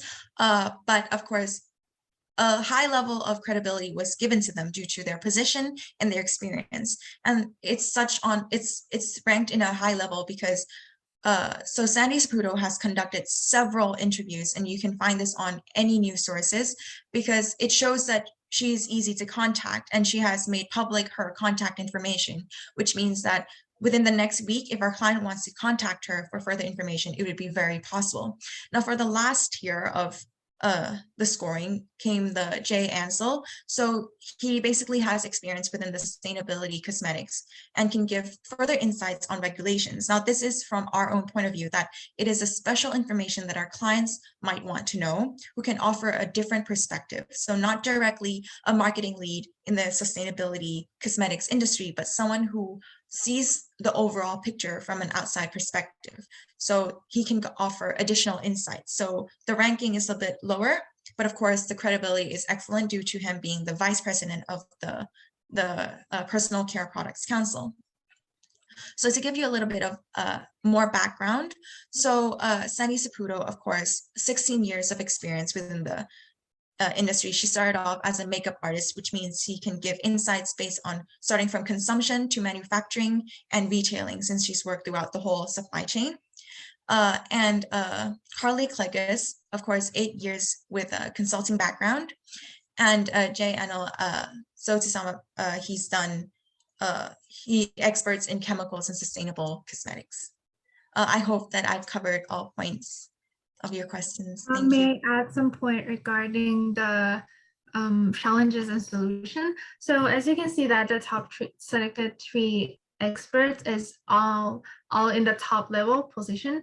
So it's might hard to like get them incentivized. So instead of the 7 rewards, we show them the result-oriented instead, show them what impact they can make on joiners or help with the clients. Thank you for the question. Thank you. Is there time for me to quickly ask a question as well?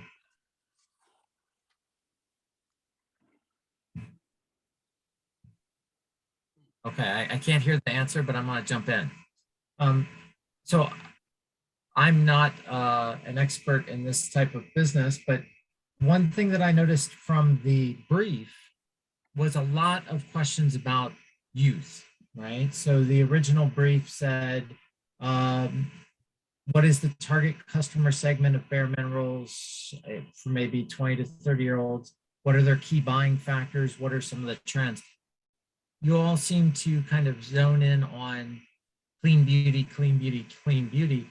Did you have any thoughts to look at competitors for the dollar, right? What would a person who buys clean beauty also buy? And could we get some experts from lifestyle or other sustainable products?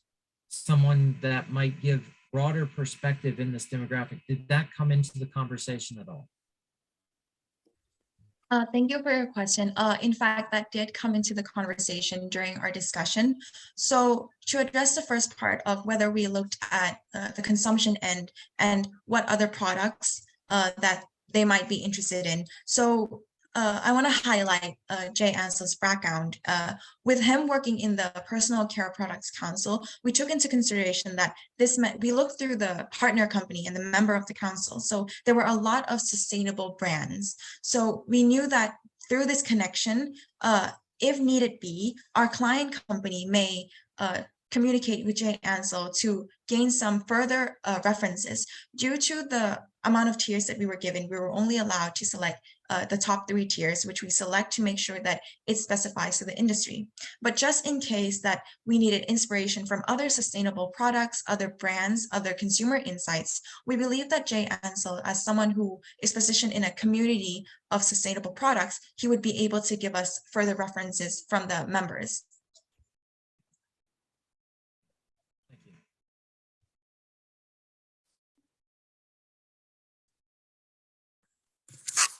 Thank you, Team Sputnik, for your Q&A session due to time limitation. That was the last question. So this is Arisana speaking. I just wanted to quickly announce to both the participants and the judges, both offline and online, that we apologize for the technical errors that we had faced. Apologies to Sputnik as well. Judges for that and interactive for session the of Q&A. Now I kindly request the judges to fill can in you the hear us evaluation okay, sheet while hold we on a call second, the sorry. secretary. Team Sputnik, please remain in the main room for the further presentation.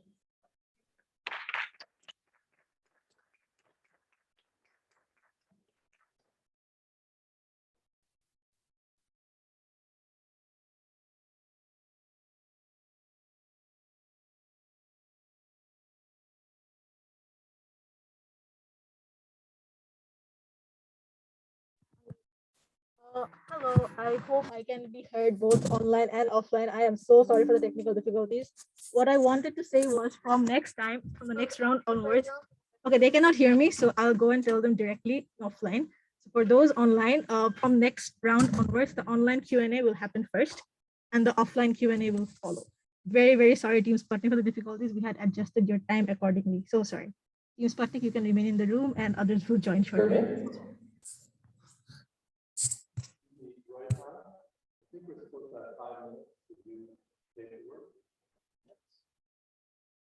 Judges are requesting 5 minutes, very well. Team Renegan, please stand by. If I can be heard offline, Roy, can you nod if I can be heard offline? Could we also please have some lights for the judges for them to fill in their evaluation form? Thank you very much.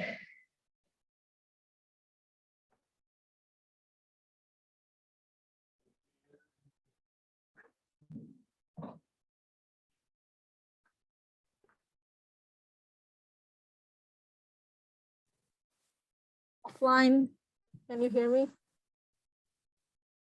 Okay, I'm so sorry for the technical difficulties. We're looking into it.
Hello. Can I be heard offline? I don't. I'm so sorry. Oh yeah, I can be heard offline. All right, just wanted to make a quick announcement that from next round onwards, we will be having the online Q&A first. And for the offline Q&A, whatever the judges are asking will also be written in the Zoom chat. So you don't have to worry about not being. Extremely sorry for the technical difficulties. Now the next team will begin. Thank you.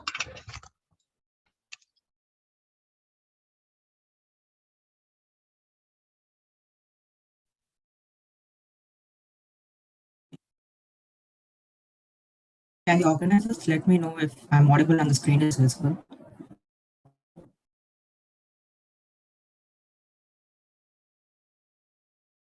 Hello, and a good evening to the panel of judges. We are Team Renegan. Next. In the left roadmap, we have outlined how the presentation would proceed, starting with a brief summary of the case request and what was our thinking behind analyzing these options, and to come to the shortlisted ones. Then we have identified the top experts according to key relevant metrics, and finally drafted a mail to be sent to the top expert in tier 1. Coming to the case request, first one is about a global agri-commodity player in Singapore that wants to achieve business sustainability via mobile apps and are looking for additional users and revenues.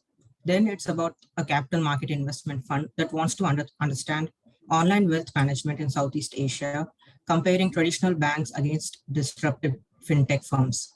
Third is about a Hong Kong private equity firm that has targeted Asahi Kasei company. Apologies, I have yet to explain the rules. If you could please wait until I've explained the rules and signal for you to present. Thank you very much for your patience.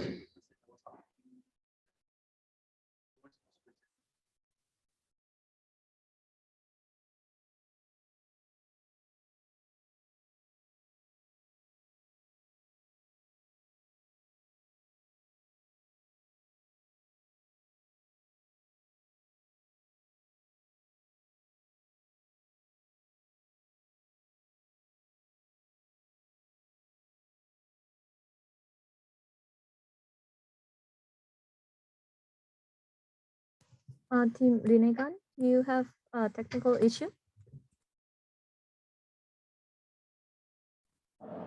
Now that the 5 minutes for evaluation time is done, I'll be explaining the rules. So we'll go over the briefing for the timings as well. So for presentation, you will have 15 minutes to deliver your presentations, and a bell will ring once when 5 minutes are left, and twice when 1 minute is left, and thrice when there is no time left. We kindly request you to stop your presentations immediately when the time runs out, or we will have to be disqualifying you. Furthermore, you will have 10 minutes for Q&A, and similarly, the bell will ring once when 3 minutes are left, twice when 1 minute is left, and thrice when the time is up. We will now request you to be ready with your presentation and screen sharing, and signal to us when you are ready. The timer will begin when you start speaking. Thank you very much.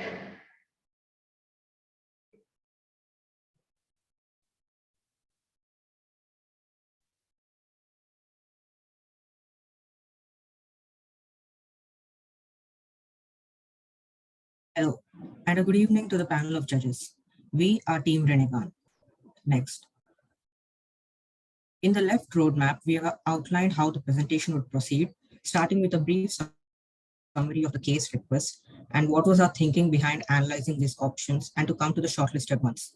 Then we have identified the top experts according to key relevant metrics, and finally drafted a mail to be sent to the top expert in tier 1. Coming to the case request, first one was about a global agri-commodity player in Singapore that wants to achieve business sustainability via mobile app and are looking for additional users and revenues.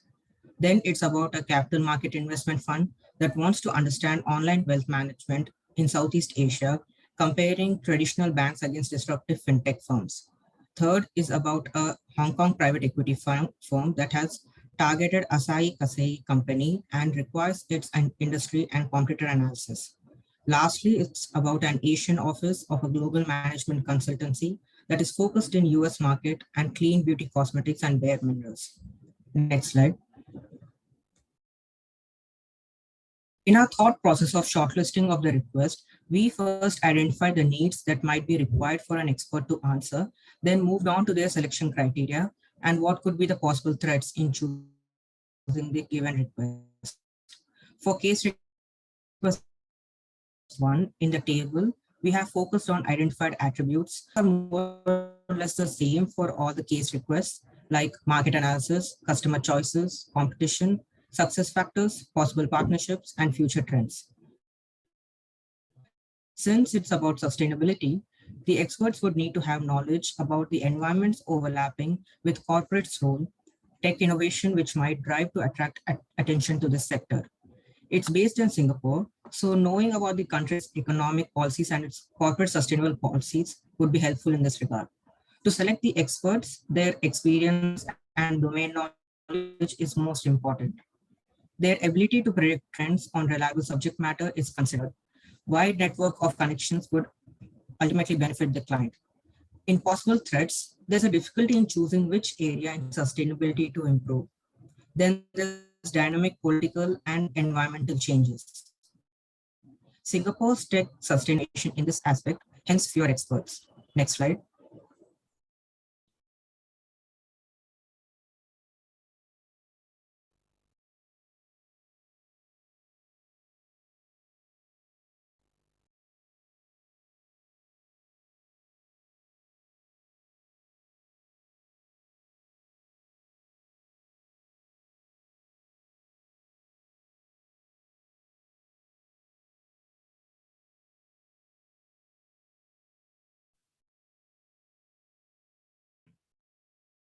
Continuing.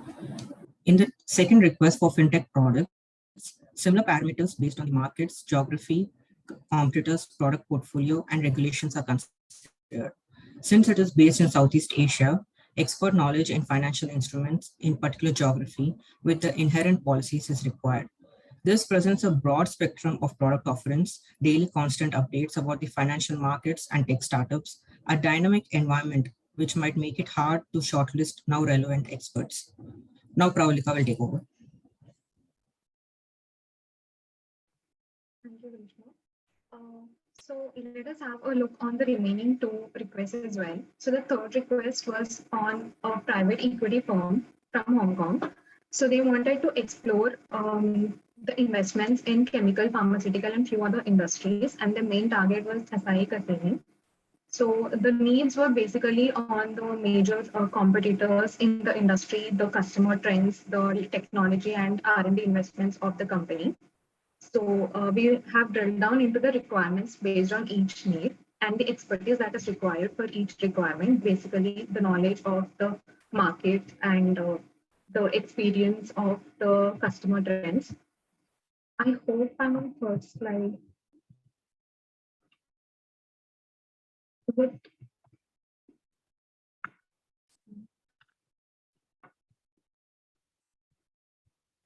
Can you let me know what is the slide that is moving to? So, like, you need to change slide. I think it is stuck. Can someone present? I think that's an issue.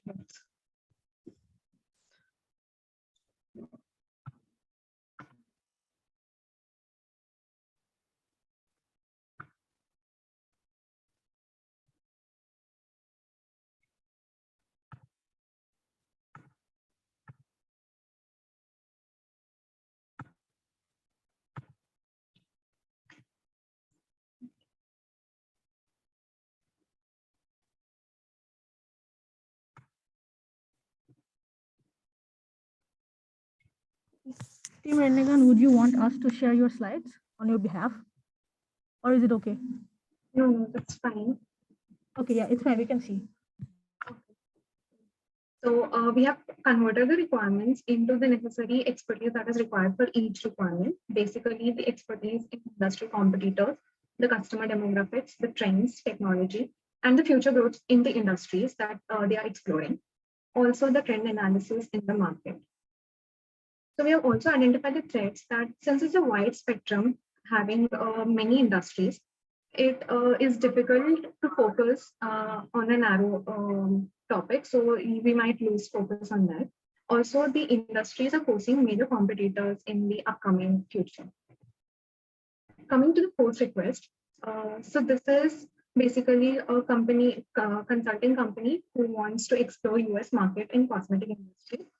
We have done the similar procedure here also. We have identified the requirements based on the needs and the expertise required basically in the cosmetic industry and knowledge on the customer demographics and also ability to predict the trends because the customer needs keep changing in this industry very much.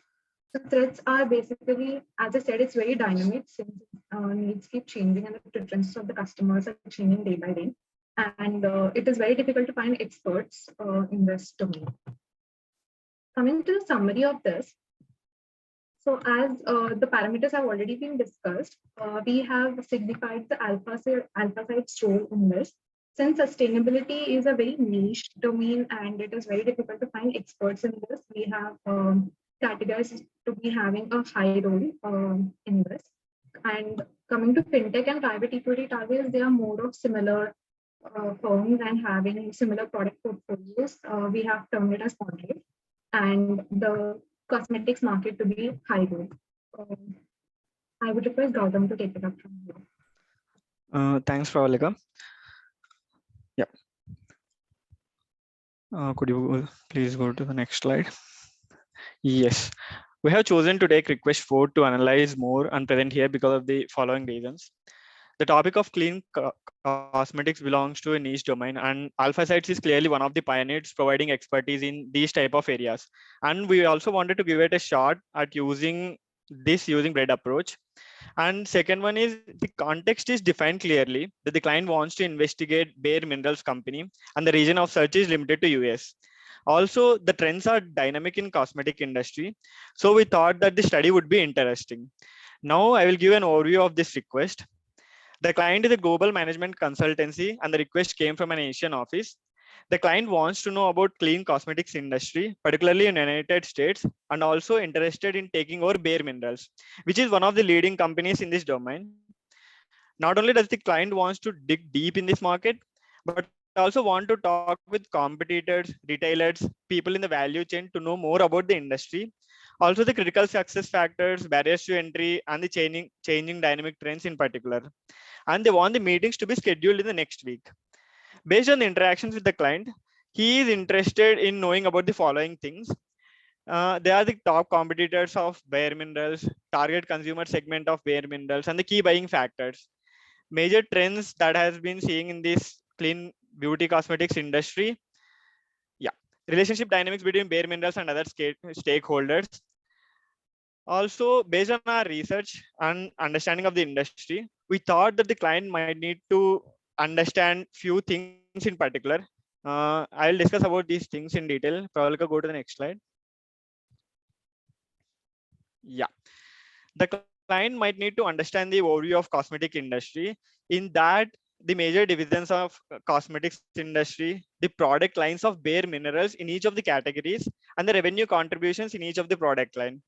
Coming to the customer segmentation, we need to know about the customer segmentation by type, income, and behavior, especially in the US region.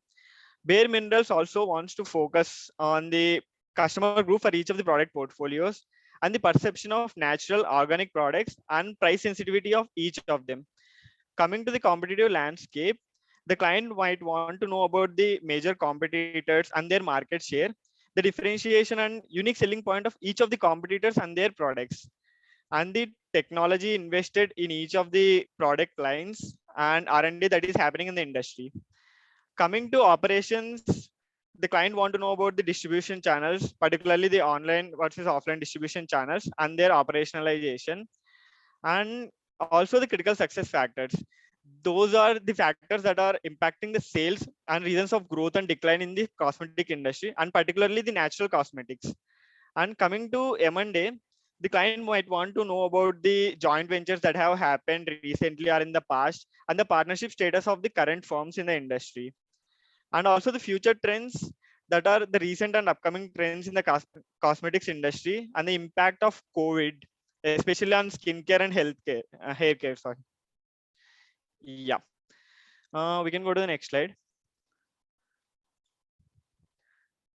So coming to the market research, we have identified that the cosmetic industry is growing at a rate of 9.1% in North America, and it is greater than the global growth rate, which is 8.3.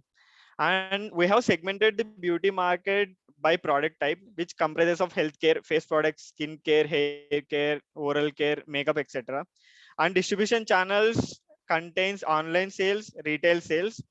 And the key competitors of Bare Minerals are the Aveda, Beauty Bay, Group Michelle, Jafra, etc. And we have also identified few trends that the clients and the customers are actually interested in. Those are hero brand products. Those are the ingredients which has the highest product efficacy and provide solution mainly to skin concerns. And second one is cannabidiol, which is a extract from leafy green products and is used in the final formulation, which is not the chemical based, but from the plant extracts. And third major trend is people are inclined towards using natural alternatives than the synthetics. And we have also identified that the trends are happening over toners and plant-based liquid exfoliators. And not only the customers are using cosmetics because of good looking, because they want to look good. They also want to be healthy, especially in terms of skincare. Yeah, these are the major trends that we have identified. We can go to next slide. Okay, so here we have identified the role of alpha site in each process stage.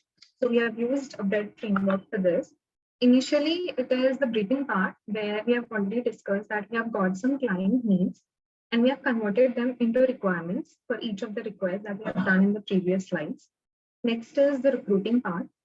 So after we understand the requirements from the client, we try to find the relevant experts through online or through the in-custom tool which AlphaSite has. So the relevant recruiters are listed in this stage. Similarly, in the third stage where engagement, the agents, the experts are basically tried to contact from the AlphaSite side and try to engage them in the project. This can be done through majorly by providing or offering some attractive incentives and trying to make them persuade for being part of this project. And the fourth is the assessment.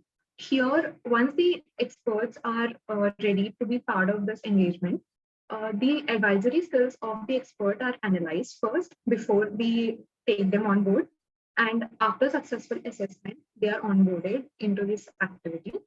And the final stage is delivery, which is very crucial. Once the expert is onboarded, the interactions between the experts and the client have to be smooth, and the communications have to be continuous without any break, which ensures that there is a proper successful establishment of the project. In this stage, Alpha Site has to be very proactive. Since the client needs keep changing dynamically, and based on the needs, we might have to change the expertise or our way of approaching for the project. So moving on, I would request Anu to take it up.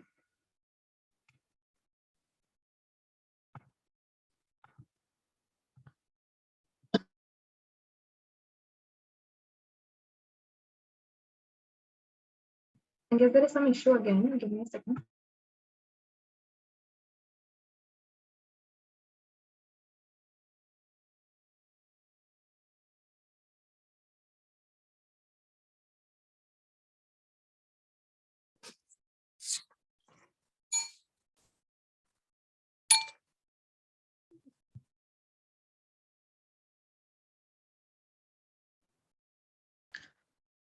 Okay. Thanks, Rohalika. Following the bread approach, we found 7 potential advisors with varied experience in cosmetics industry. Let's take an example of Jim Patrillo here. We divided the information in terms of relevance, reasoning, and 3 questions that were asked. And so what we did was, what was the expertise which was needed, and what expertise which the person has, we mapped it accordingly. In the interest of time, we'll move ahead. Yeah, next.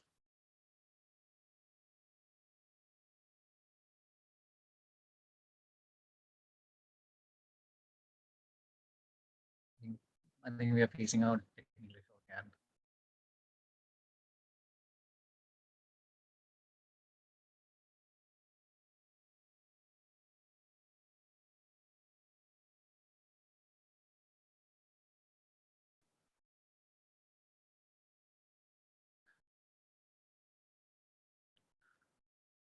Next. Okay, so these are some of the profiles. So all in all, 7 profiles were selected. Next. Coming to the top profile, we saw in the case that we have to divide each profile into tier 1, tier 2, and tier 3. This is the overall categorization which we did. Tier 1 are the best of the best. Tier 2 are for the backup, a good backup, you can say. Tier 3 were the uncertain ones which we needed to explore more on. So the top profiles which were chosen was Team Patrillo, MJ Hashini, and Ingrid Nelson. Next. Coming to the email draft, so we tried to frame it in 3 halves. The first one is the subject, salutations and greetings. Second is the body of the mail mentioning the offer and the brief about the areas of expertise needed. Finally, and in the end, finally asking for confirmation and closing remarks. So we haven't added the information about alpha sites here, but we need to add a brief about what alpha sites does. Next. Here's the summary of the whole. This is a summary of the whole exercise, right from starting with the analysis, shortlisting of the potential advisors, and then mapping them as tier 1, tier 2, and tier 3 to the email draft we have shown. Next. Some of the references which we used. So that's all from our side. In interest of time, I skipped the slides very fast, but yeah, I hope you got the gist of the slides. Thanks for the opportunity, and we are open for questions.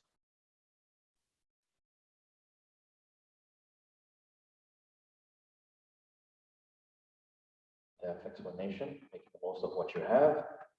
Right. Now it's time for your Q&A segment. We request the judges online to unmute themselves to ask questions, as well as the judges that are present here. Keep in mind as well, it was mentioned before from our founder, Rizane, that in this segment, Q&A segment, the online judges should take priority. Thank you very much. Judges, please ask away. Great. Thank you so much for that presentation, despite the technical difficulties. The question that I had was regarding the types of experts that you've identified and potential challenges there. So I do notice that you've engaged or you've shortlisted both current employees and former employees of specific companies. What do you foresee are some potential challenges when reaching out to these experts and facilitating these interactions with your client, if any? I will take this.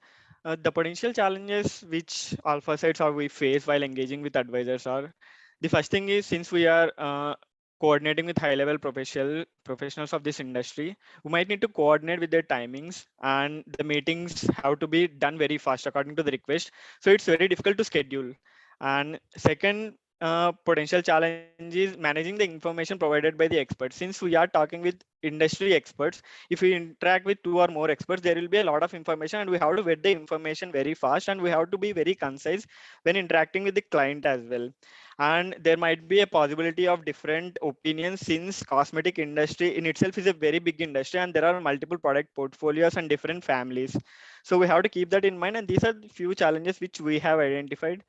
Team, you can take over if you have any.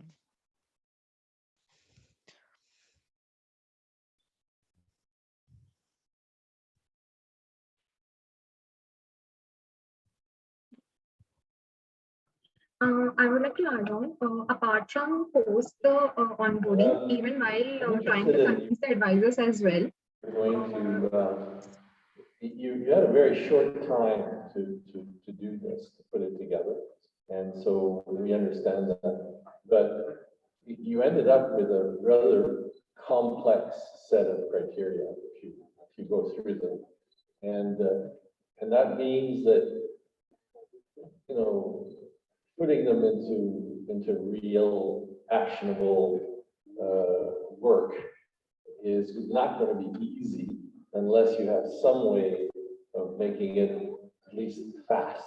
and obviously right now it's in writing, and somebody would have to go through and answer the various questions and try to find all the information you want and all that. So now that you've had time to think about it, you know, how would you make this, shall we say, a practical methodology so that it can be applied to numerous circumstances?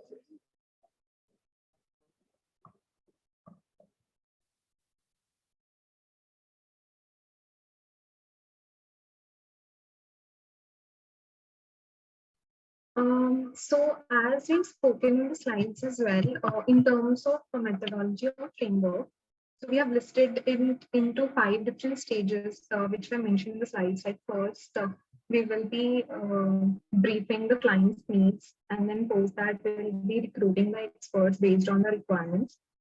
And yeah, so this is, and post that we will be engaging and assessing the client experts whomever we have identified, and final stage would be the delivery.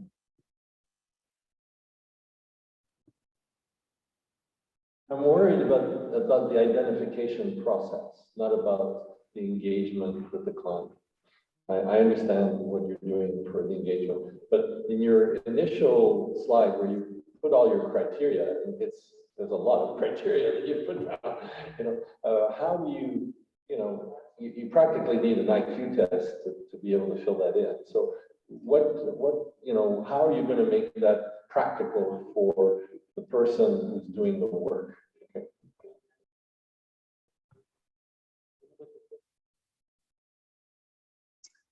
So yeah, initially, so we have considered majorly the 5 elements of requirements that comes from the any of the clients.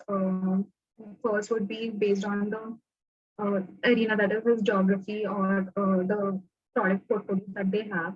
And the next would be the differentiators or the kind of companies that they want to identify in terms of what are the differentiating factors that they have.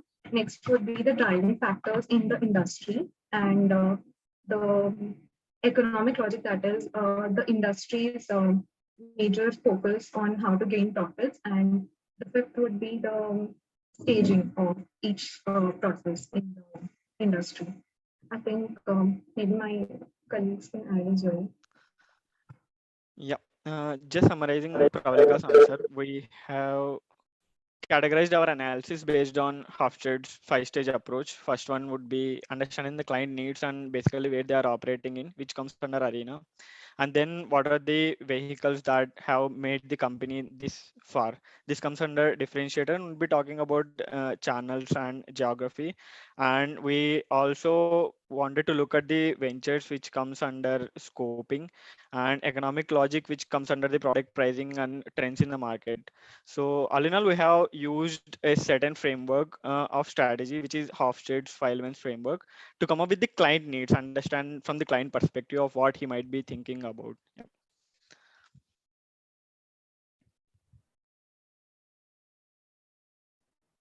Yeah, just to add on to that point, I think make it practical.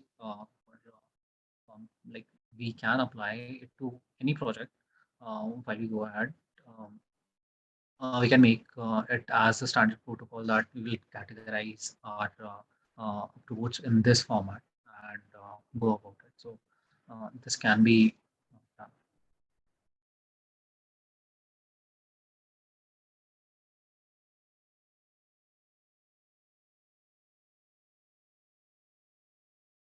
Thank you very much for your. Well, I'd like to hear a little more about your criteria to choose one out of the 4 requests. Well, from the analysis of your 4 requests, you put two, urgency on the request number 1 and request number 4, and then you move on to the next slide explaining why you chose number 4 over number 1. So what was the clear criteria for you to choose the request number 4 out of the whole 4? Thank you. Yep. As I have explained during presentation, like request 1 and request 4 belongs to niche domains, and the information availability for request 2 and 3 is huge, so it is easy. But Alpha Sites is excelled in tackling difficult problems, so we thought we'll also do the same, because sustainability and clean cosmetics are very new to the industry. I guess it has started around 1995, clean cosmetics, and the industry is trending. So not much information would be available, and it would be difficult to coordinate with the experts. So we wanted to research more about the industry in particular and see if we can get any experts, even if we are researching about any niche domain. We thought this would be beneficial for us in particular and for Alpha Sets as well. So yeah.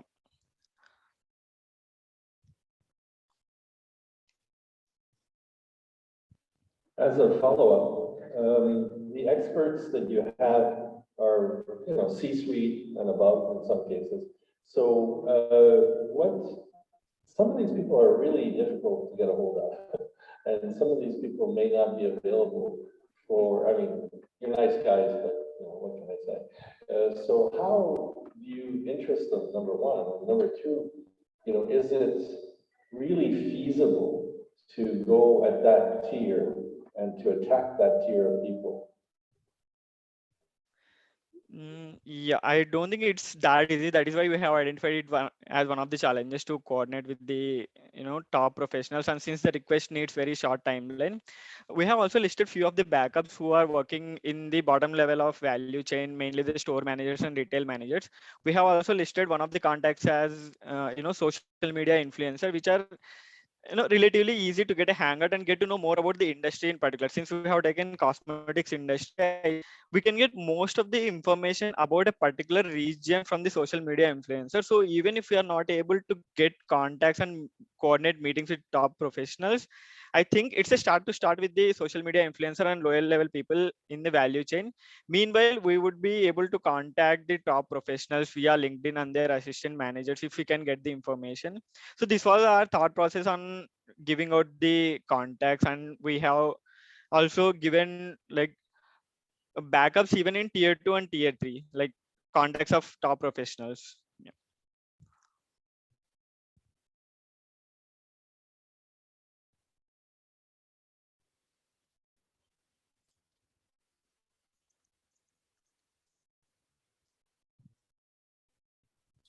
If I may, I'd like to ask a quick question.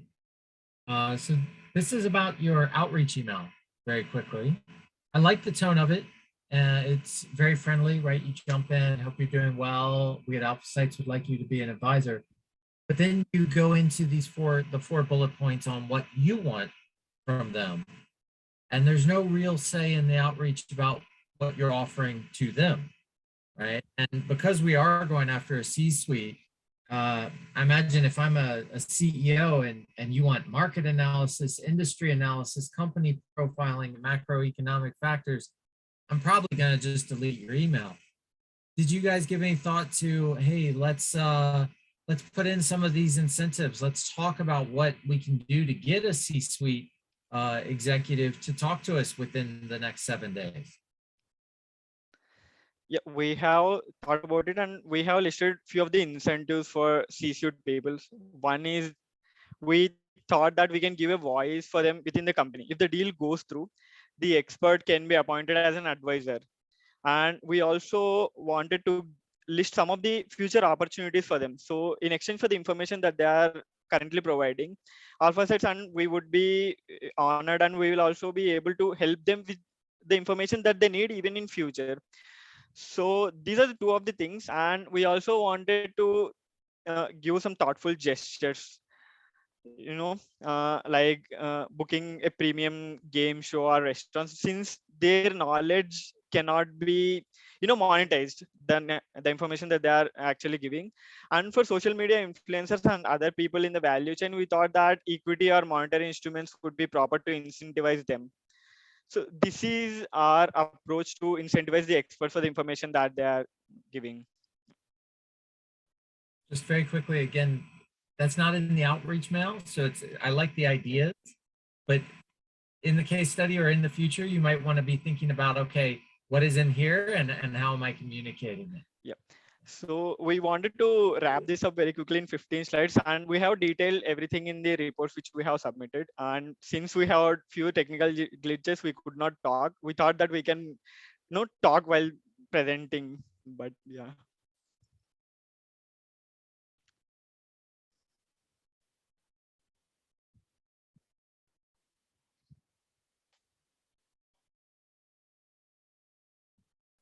Okay, thank you for the questions. Is there any more questions from the judges online?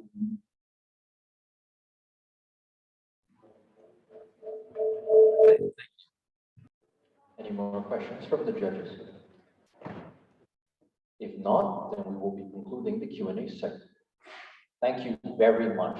Judges and Team Renegon, you held the fort very well, I think. You may now remain in the main room for the following presentations. Judges, we request you to fill in the evaluation form in the meantime. And as established previously, there will be 5 minutes interval from now on. After the interval has been completed, we will invite the next team in. Thank you very much for your patience. Thank you. Thank you. Thank you.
I kindly request members of Shavda to be on standby for now. Judges are still filling the evaluation form.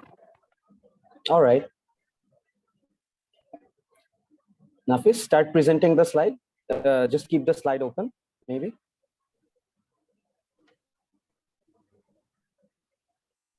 Okay. Yeah.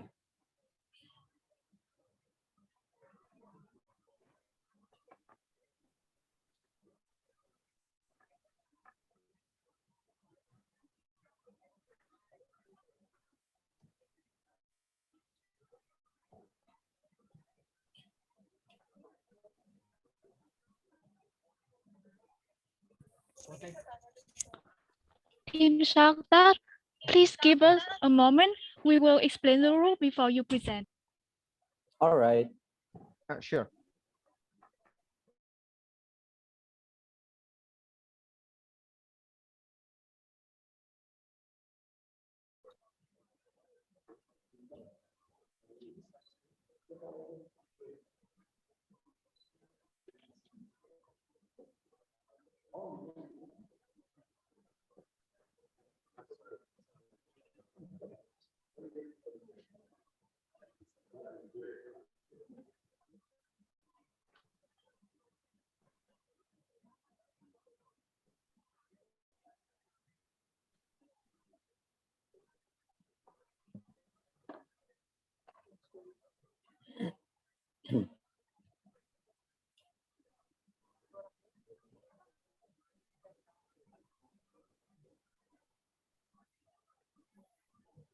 Team Sharkdar, can you stop sharing your screen for now?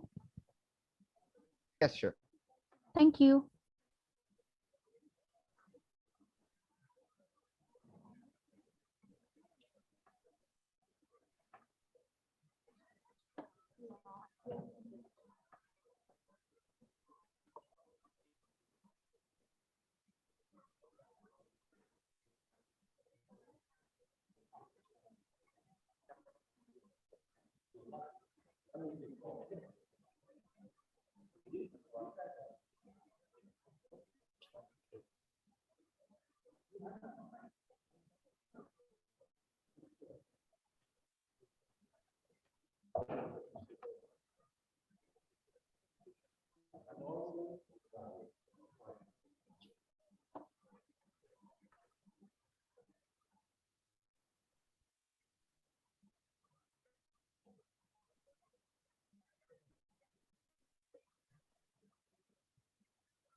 Thank you everybody for your patience.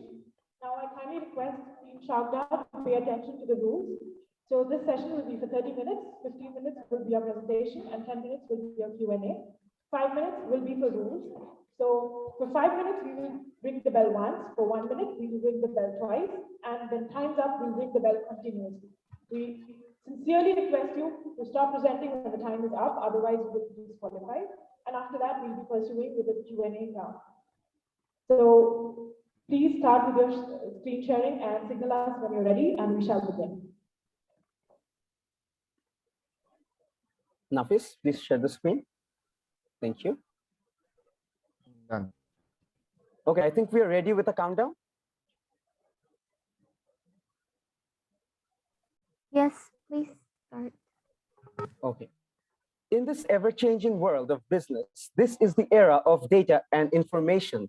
An obvious mind might think that we strive to earn money for success. Although part of it is true, I, along with my client service team working at Alpha Sites, have discovered that it is actually information and data that many strive to receive. The success, it follows. Hello, we are Team Shockdart, and we are here to talk about our employer, Alpha Sites. Mr. Shudipto, you have the floor. Before getting into the details of Alpha Sites, let's look at our case analysis. Let's start with a look at our client segmentation. In the expert network industry, 10% of clients are corporate, 28% of clients are private equity firms, 29% of clients are asset managers, and 33% of clients belong to consultants. Then let's go over our analysis of the request presented to us. Request 1 is a corporate client, and the information was less here with no details. Request 2 is an asset manager, where nothing specific was given with less information. Request 3 is a private equity client, where we get in-depth details with a clear vision. Request 4 belongs to consultancy, where even though we get high details, the goal was not defined. So which request did we choose? So we chose the third request, which is a private equity firm based in Hong Kong. Now, why did we pick this one? Private equity firms are just not one of the largest customer segments, accounting for 28% of the entire market. Our core competitors, GLG and Third Bridge, focus on asset management. In comparison, AlphaSight is recognized for its private equity client base. Because of this reason, private equity firms are always a priority. Request 3 offers more specific instructions and a clear indication of its purpose of investing in Asahi Kasei, allowing us to do a more extensive analysis. We can connect with our regional office easier because the company is situated in Hong Kong. This does not imply that accommodating other demands will be difficult, but because this is one of our headquarters, will be significantly simpler. Now my teammate Wasit will take over. Thank you. In a booming global industry worth 1.9 billion, the ever-growing AlphaSites provides real-time industry knowledge and offers 24-hour services from 9 global offices, supporting over 250 global private equity funds, along with clients from other market segments. Thus, we must consider every aspect of our client demands. We have divided what our clients could potentially ask from us in a 4-sector model, where the client could ask for a visualization of the industry and its trends, the value and growth, consumer behavior, and new innovations in the industry. Secondly, the clients will need to understand the competitors in the market, their USP and comparison with Asahi Kasei. Thirdly, knowing about the supply chain network of the industry is a must before investing in any organization of this industry, as the supply chain network covers the sourcing areas, the shipments, and the distribution channels. Last and foremost, it is very important for the clients to know about which investments are going to yield good returns based on past experience of experts, the research and development opportunities and efforts made by the players in the industry, and common business strategies. The following image shows the business model of AlphaSites, where our clients, and we can see that our clients trust us with providing them with experts and relevant information.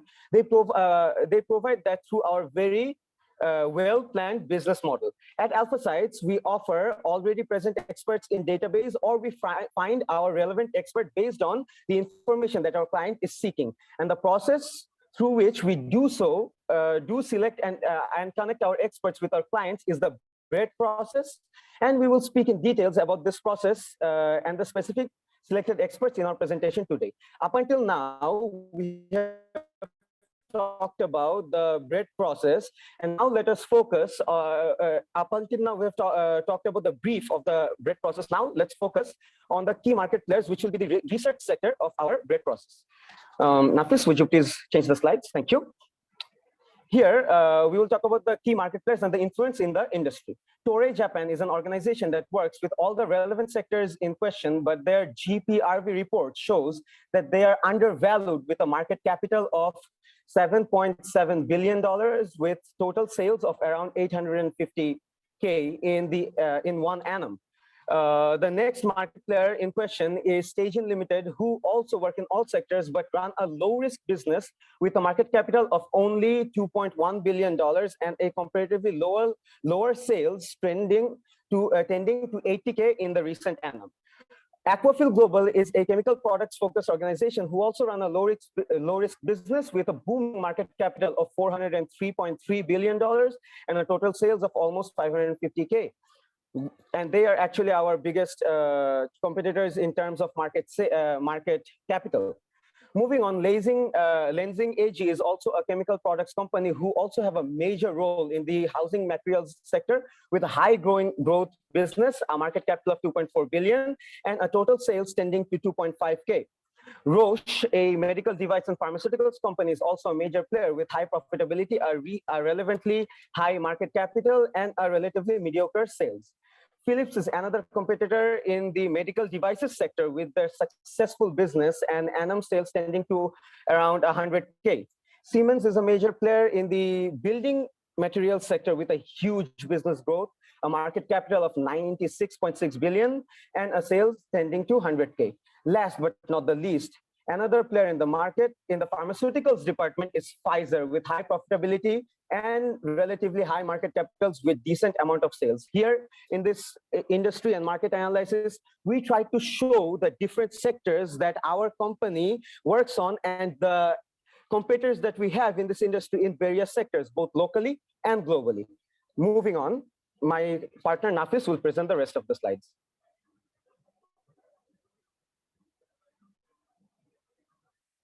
Sorry, I was muted. Okay. Before we move, am I audible? Wasif? Yes, you are. Okay.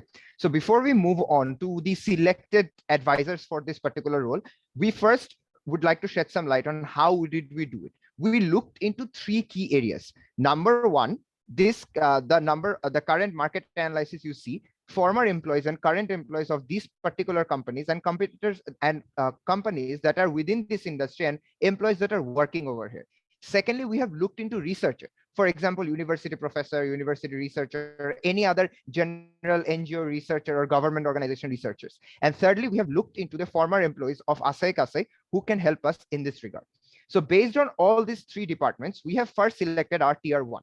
Our tier 1 includes 2 people, which is Hiroshi Komuro and Yamamoto Toshinori. Now, why we have selected these 2 individuals? It is very important for everyone to notice that Hiroshi is the general manager of the new business planning department of Fujimura Kyogo. Now, Fujimura Kyogo is a healthcare company and has recently, which is a healthcare company and recently invested in in 2 life science based startup. One is Cyberfuse Medical and secondly is Adiposeeds, which makes this person not only experienced in this industry, but also this person has a knowledge of investments and which healthcare sector company should this particular company invest in. Secondly, we have Yamamoto Toshinoro. Now, this person is our golden opportunity. And if we can get to this person, it will be best for our clients. Because not only this person is an auditor at Japan Chemical Industry Association, a former board member and chairman of Toso Corporation. Furthermore, he is also a corporate advisor to Toso Corporation at the moment.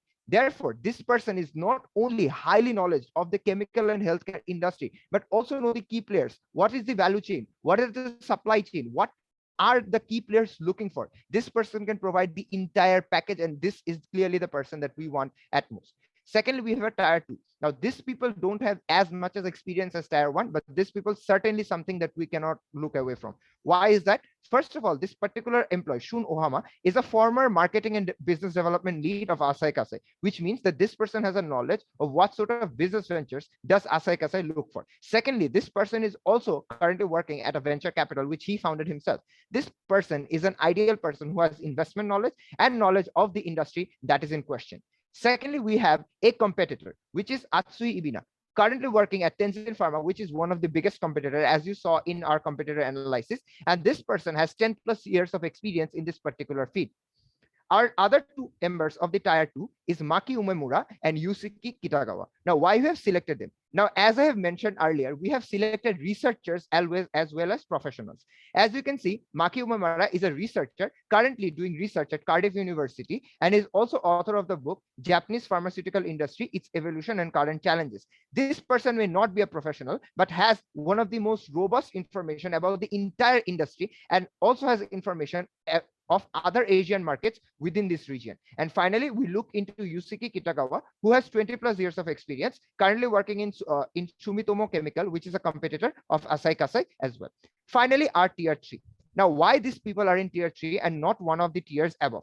That is because you will understand in a moment. Now, Annalisa, the first person in question over here, is a business development manager in Nisha, Europe, and also has worked as a product marketing manager at Mitsubishi Chemical, which means that this person has knowledge about the marketing and product of this particular industry, how these products work, and what is the consumer behavior of this particular industry. This person has 10+ years of experience, but this particular person has mostly worked in the EMEA region, which is Europe, Middle East, and Africa region. Therefore, we believe this person's knowledge on the on the Asian side, since it's a Hong Kong based company, might be slightly lacking in comparison to tier 1 and tier 2 individuals. Finally, we have Aaron Royston.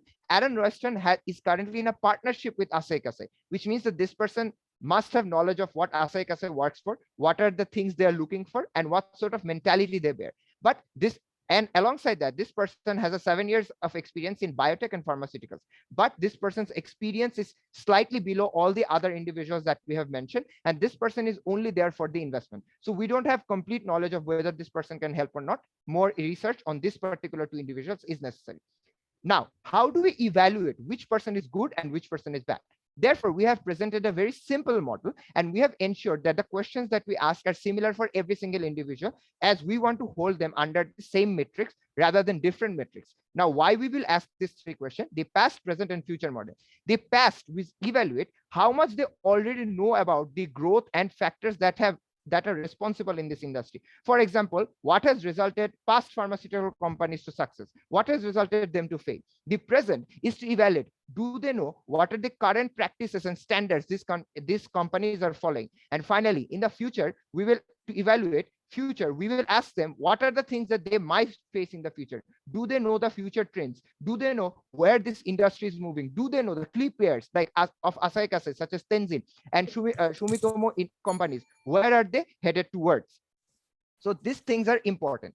And based on these 3 questions, we have selected 3 individuals, which is tier 1. From tier 1, we have Hiroshi Komomoro, we have Yamamoto Toshinori, and Shun Ohama. But now, why we think that these people are absolute best for this particular? As you can see, as Hiroshi has worked with multiple life science-based startup, this person definitely has knowledge of the past, definitely is working in the present, and since he is an investor, he should have knowledge of the future. Same apply. And Yamamoto is a veteran employee. He has all the knowledge in the world of how this industry has worked in the past, and is also currently an auditor at JCIA. Therefore, this person definitely has the knowledge of the present, and definitely does and is also involved in various research projects. Now, we know research project individuals really look into the future. That's why this person is also very important. And finally, from tier 2, if this tier 1 and 2 are absent and we cannot reach them, we definitely can go to Shun Ohama as a former employee of IOCC and also as a current investor at a venture capital. We believe that this person should have the knowledge of past, present, and the future.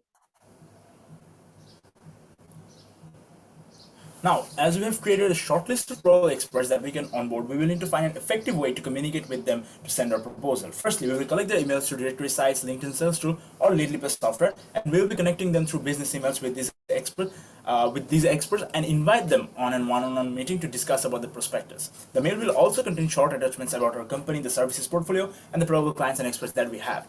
We have kept this mail very short and precise and simple because we have learned from several data that many professionals tend to avoid emails when they are overwhelmed with information in the first call. Now, as we understand, these industry experts are very busy persons in nature, so we will be initiating the mail tracking and engagement system where we will be sending a follow-up email. Nafis, if you can go to the next slide. Yeah. We will be sending a follow-up email with different messages on the 5th business day if the expert doesn't respond on the first mail. On the 10th day, we will send another final approach email if they don't reply in the second mail, and we will have a ready to talk client service team member in the meeting. In the meantime, we will also collect the experts' LinkedIn data and connect them on LinkedIn, since many respondents have found to be more responsive on the networking sites than business emails. Now, some of the key challenges that we might face while onboarding these new experts include time constraints, probable benefits of the expert, and they might think that providing consultancy might be bad for their career. To address these challenges, we will need to provide greater benefits, incentives, which will include monetary compensation of course, with flexibility of consulting hours and new opportunities to network and gain visibility with goodwill of sharing knowledge. We'll also assure them about our data protection and privacy policies so that they feel comfortable working with us. Thus, a probable workflow will look something like this in the next slide, where we will contact the client and expert and find flexible time to fix and arrange the meeting on our platform. That is all from us. Thank you.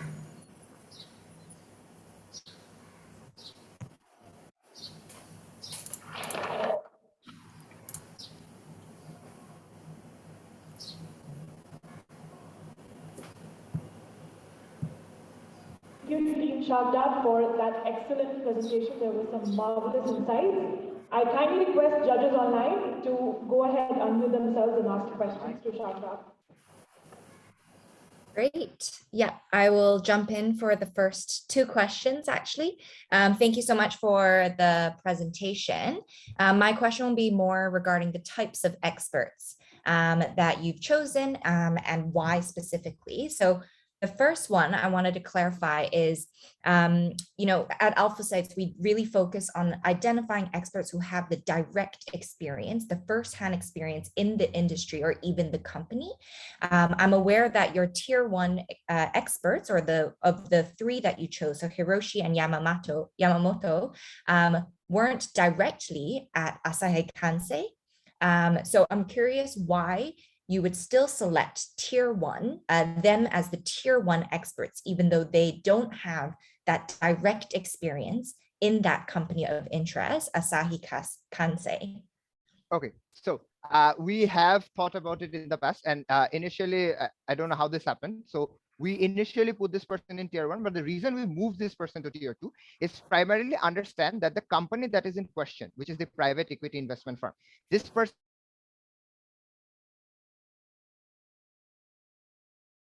is the necessary thing that can happen is if a former employee of Asahi Kasei is working in this particular industry, they're often subjected to non-disclosure agreements, which means that this person cannot disclose this agreement, this person cannot disclose this information or that information, and these things are very much important to this particular employees. So even if we contact this employee, it might be a challenge for our client to understand whether this person will share the information or not. Secondly, let's assume that this person is willing to share the data. Even that is a problem. That is a problem because this person knows that this person is a former employee of Asahi Kasei and already has an NDA or other things signed. So our client will be in a confusion that is this person saying everything that this person knows, or is this person simply dodging the question or letting us know or giving us any sorts of other insights that might not be relevant to us or this particular field. We believed that in this particular sector, we selected Hiroshi Komuro. Why is that? Hiroshi Komuro is currently in a company that is investing in other companies. Now, we know that the difference between an employee or a very professional and an investor is that an investor looks into various companies. What are the financial planning they're doing? What sort of business models they're looking into? What sort of ventures are they opening up? So we believe that this person will have a more robust and all-rounded knowledge of the entire sector. And that is why we have kept this person in tier two. But as a top three expert, we have definitely kept a former employee, as we thought this person clearly deserves a shot in the top three. Great, thanks for that. And one follow-up question before I let the other judges jump in. So for your first expert, Hiroshi, you said he's in a company that currently invests in healthcare-related startups. Do you foresee any conflict of interest with your client, the private equity firm? Okay. So first of all, definitely there is a conflict of interest. The very direct conflict of interest that could happen is that since both of them are an investor, they're currently in a very challenging market. But the thing that separates these two is that first of all, Fujimura Kyoga is a much more smaller company in comparison to the private equity firm in question over here. And why is that? If you look into the portfolio of Asahi Kasei, as we have mentioned in our primary slide, that request 3 gives us a very detailed and clear vision of what the client actually wants. So in this clear and detailed vision, it is mentioned that this person wants to invest in Asahi Kasei. Now, our very general analysis is Asahi Kasei is not a very small company. It's not a new startup that's just opened up and it's just going out in business. A private equity firm that's investing in this particular startup has to be a very big deal over here. On the other hand, we believe that this particular company in question over here, which is Fujimura Kyoga, is a more of a regional based player. That means they are more rounded within this particular area and they are not going very much big, competing with the Hong Kong based PE. So we believe, although there exists a relative bit of conflict of interest, but since they're both investors, I think that they can work together and share relevant information that can help both in this regard. Great, thank you.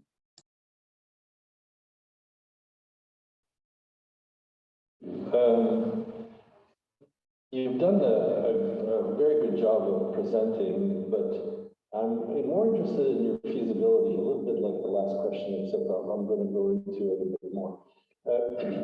For obvious reasons, you picked many people that are either based in Japan or may have a Japanese heritage of some sort.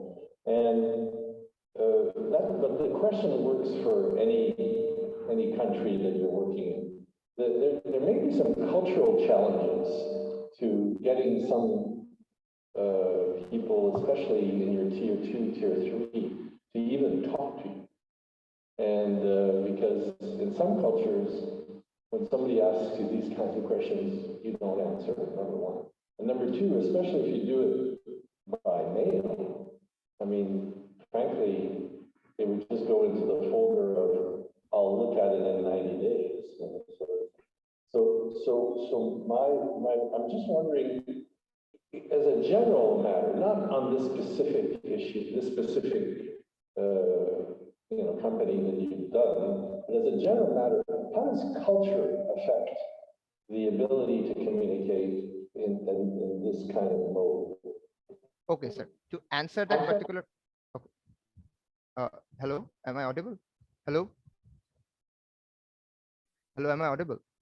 Yes, you are audible. Okay. So, first of all, to answer that question, understand that we do understand that email might not be culturally appropriate for many cultures, and it might be a question for a lot of people that are sending it. That's why we, other than mentioning the how would we say in the email, we have also mentioned this particular process. Now, in this process, if you look, our primary email, that will have no direct information. We understand that if we send you an email that we are this company, we have this, we have that, and we will go through a lot of details, this might be a lot for a client to, for an expert to consume. And as you have said, it might remain in their inbox or in their spam section and never to be opened again. So our first email will be a very primary email with a very basic fee information and clearly an ask for collaboration. Would be very simple. If that email doesn't work, we will send a follow-up email with a bit more details and a bit more humble approach. And this process moves on. As you can see, by day 15, if we have received no sorts of contact whatsoever, as we have mentioned that all of these experts that we have identified were predominantly available on LinkedIn. Therefore, we will send an LinkedIn message to this particular person. Now, this LinkedIn message won't be like a very big, a very big email with a lot of professional jargons, but a rather more social approach. We want to talk about this. Are you free or something like that? That this person feels more humble. And secondly, if you look into our email format, we have mentioned that we are inviting you for a cordial session, which can be a physical meeting or an online meeting or whatever this particular person prefers, because we want to talk to this person in general, but we believe directly calling this person or directly moving on to asking this person that are you available or let's have a call, I think this might be a bit more direct. We believe an email followed by a call, if this person agrees to, might be a bit more of this person's liking. Secondly, you had another question that you asked first. I couldn't catch it. Can you repeat that one? Hello. Yeah. The initial question was one of culture, if I remember, and I think you've kind of answered that. And basically, it has to do with how does that differ. This company has offices all over the world, and your approach probably would need to change depending on the office, right? Yes, definitely. This will change, but like I said earlier, but we are trying to reduce the risk as much as possible. So in order to, like, if we have a wide array of clients from different cultures and everything, it will be difficult for us to communicate with every one of them, as we want to hold them to similar standards. So as you have seen, we have mostly included people that are within the Asian region or within like Hong Kong, Japan, or within this particular region or working in this particular niche, particular field. So we have mostly included them. We have included 1 or 2 people that are outside from this region, but we have also mentioned that we are primarily focusing on Hong Kong and the areas aside Hong Kong, as Hong Kong is one of the bases of Alpha site, as you can see in one of our primary sites. So we will primarily be contact with them. We indeed mentioned this, that communicating from Hong Kong would be much more easier for us, as Hong Kong employees would be much more knowledgeable of Asian culture, of what these people want, of what these people can deal with as they are working within this region. But we will definitely look to 1 or 2 individuals outside of this particular circle for the ease of the client as well. So yes, I hope that answers the question. Just a quick technical follow-up. I noticed in your 4 reports that the first 3 reports are formatted in a way that is very acceptable, very nice. And then your 4th report doesn't follow your own formatting. Is there a reason Okay, for so that? so first of all, we are very sorry for that, and the reason that is, I don't want this to be an excuse, or I don't want this to be a reason for our, I know, poor performance in the fourth report, but like currently we are going in this particular area of the world, we're going through Ramadan, which means that we have to fast throughout the day, and during that submission period, we need to have, a sort of prayer call and other sort of stuff. So like we had according to our time zone, the submission was at 5 p.m., but we had to finish and wrap up everything within, let's say, 3:30 or 4-ish. So like 5 from a.m. 5 a.m. So yeah. So it kind of got like, at that particular moment, we were really concerned, if it goes like a late submission and stuff. So we had a bit of, rush in that particular moment due to religious obligations and other stuff. So we are really apologize for that, but we really don't want this to be a metrics for us to judge. You are completely open to judge based on our physical performance or whatsoever. I hope that's basically, that's the honest and a real reason why everything happened. That's it. Because formatting that wouldn't really have taken much time, but we wanted to ensure that we submit things on time. So yeah. All right, thank you so much for your presentation and Q&A. I have one small question about your email.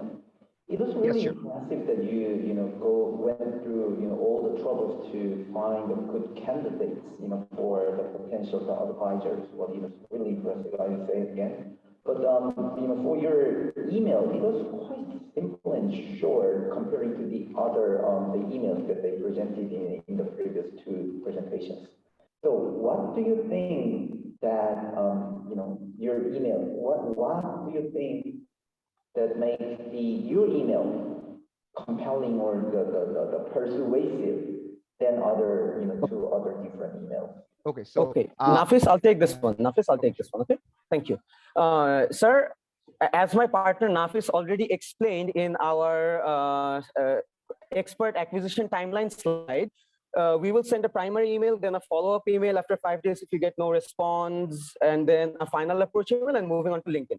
So during that explanation, he also mentioned that our primary emails will be very simple calls for a meeting or a simple invitation to sit down together, have a discussion.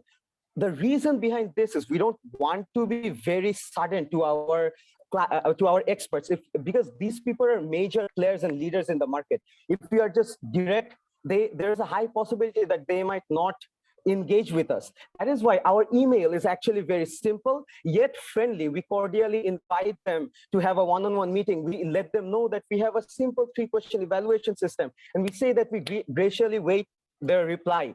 It's a very simple email, yes, but the only reason we stand out from other emails is because this simple email is followed by different sets of emails and an expert acquisition timeline, which will further move into more details after we start discussing with our clients.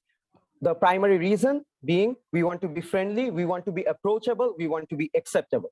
As simple as that. And thank you, sir. Just to add to that, final remark is that my teammate while presenting has said that these emails will be sent through email marketing channels or email marketing tools. So one of the primary reasons that we have made this email very simplistic is because we want to understand which clients are opening up our email, which clients are actually viewing the email in general. So we need that data first, since we are currently looking into clients that we're currently looking into experts that we have never contacted in the future. So once we have an open rate ratio of which clients are opening it, like you with modern day email marketing tools, you can view what part of the email this persons are interested in. You can get heat maps of what this person is looking for. Based on that, we can have a more robust data of what this person wants and what this person doesn't want. So in the follow-up email, it will be much more personalized and much more catered. Now, it is really kind of difficult, and time-consuming to put like a personalized email for each of the 8 individuals that we have selected. But we believe in our natural flow of work, we will, based on the heat map and based on the email marketing tool that we will deploy, definitely those mails will be much more personal. But we believe the initial mail should be simple to identify what this person wants and to be a much more friendlier and humble approach. And if this person agrees to a one-to-one phone call from the primary email only, I think we have a win-win situation over here. We don't have to go through this entire process whatsoever. So it gives us a much more time efficient and, a much more humbler and simpler way to go forward. So yeah, that's it. And to add to that, whenever you get an email, when you see your name and information and all other personal information just in the first email, you get confused that how is this company collecting my data or how is this relevant to me. So that's why we wanted to keep our first email very short and precise. So when the receiver or the expert that we're sending it to gets it, they will understand that there is some company or some person interested about my experience, about my criterias. And after 5 days, they are sending me a personalized follow-up email asking me if I am okay with the first email, if I'm willing to talk with them. So that will give them the assurance that this company is actually interested and this company is something legit, and this company is actually doing their research on their part and not just overflowing them, the expert, with information that he did not share with them, but we acquired them through LinkedIn or other resources. So this will keep us on the safe side as well. And that was the key thing that went through our mind while creating such short and precise email for the first primary email. We did not show the follow-up email what we are gonna send because of the time constraint that we had, as my partner explained, due to the Ramadan timings. But we believe if we had more time, or if we did not have those obligations, religious obligations at that time, we could have added the follow-up email as well, which would be more personalized, and how we would be contacting them through LinkedIn and stuff. And each of the emails will be different in general, like 8 individuals, like the person that went through the email went into the, like, let's say a person opened the 3-question part, like they're concerned about the what sort of question they want. So in the follow-up email, we will include the questions, these are the information that we are trying to know. Someone is just interested in our company website, so he goes into our company website and checks it out. So we will send them more information about alpha sites. So this sort of things, we have to know about this particular person. We have to know this metadata of this particular person. And I think other than that, sending a follow-up email with all the information of alpha site and our clients is I think redundant, and I don't see, I see 90% of the clients really rejecting our offer, and I don't think we have a way forward from here. So yeah, that's why it's more simplistic. I hope we made, I think we gave a more clear analysis at this point.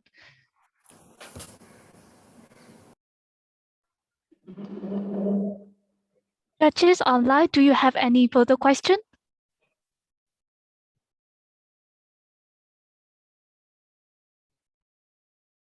If not, then this will be the end of our Q&A section.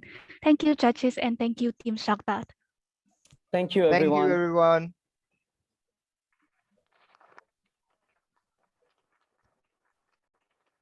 Are we allowed to? I would sincerely like to thank all the teams that presented today and all the judges who were involved in evaluation. The judges can take 5 minutes to fill in the evaluation sheet and we will proceed further.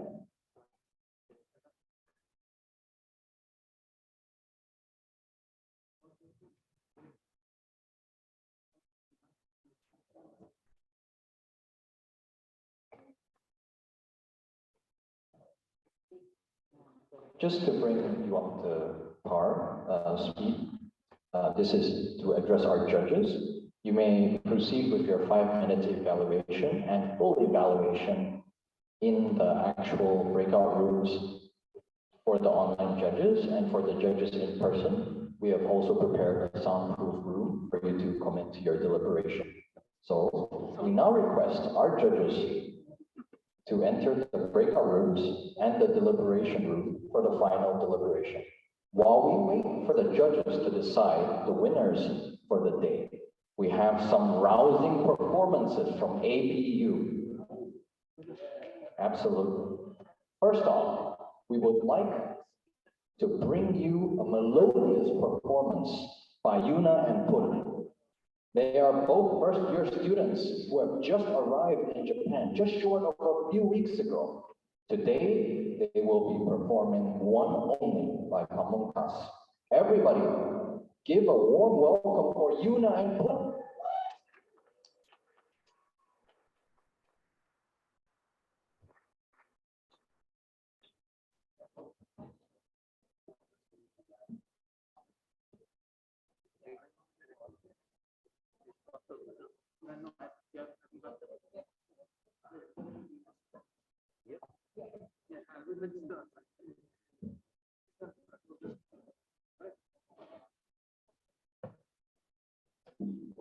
So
it counts another day forever I'll stay with you and only you. Oh,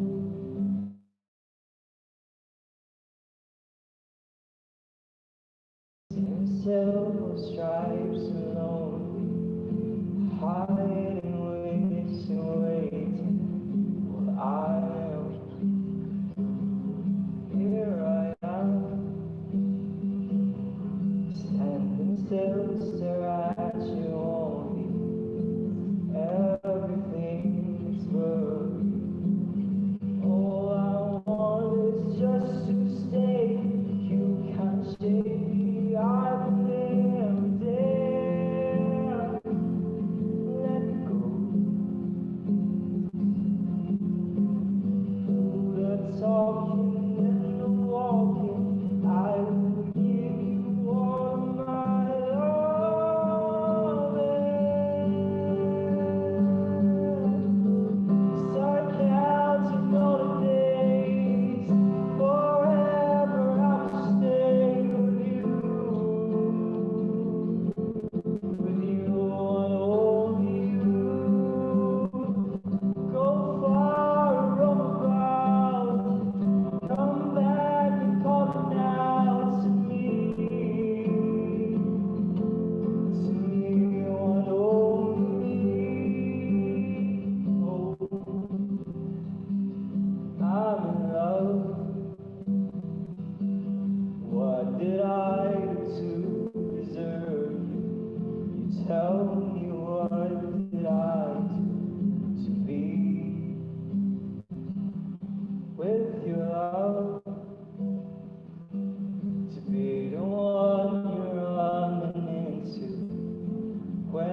Wasn't it?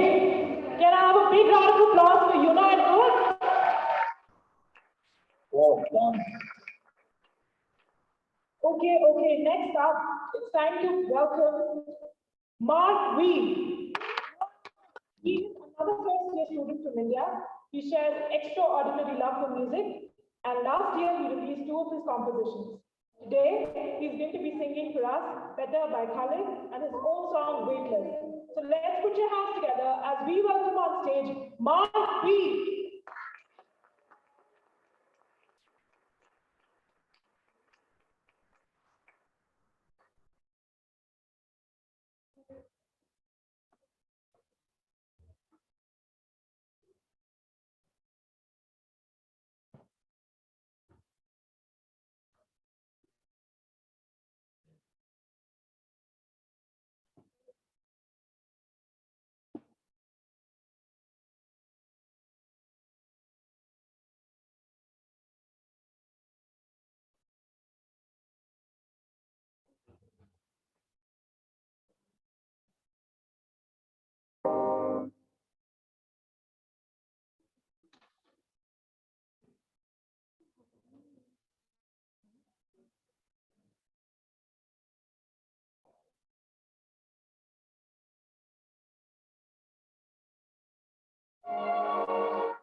Hello everyone, I'm Mark. The first song I'm singing is Better by Khalid. Hope you enjoy it.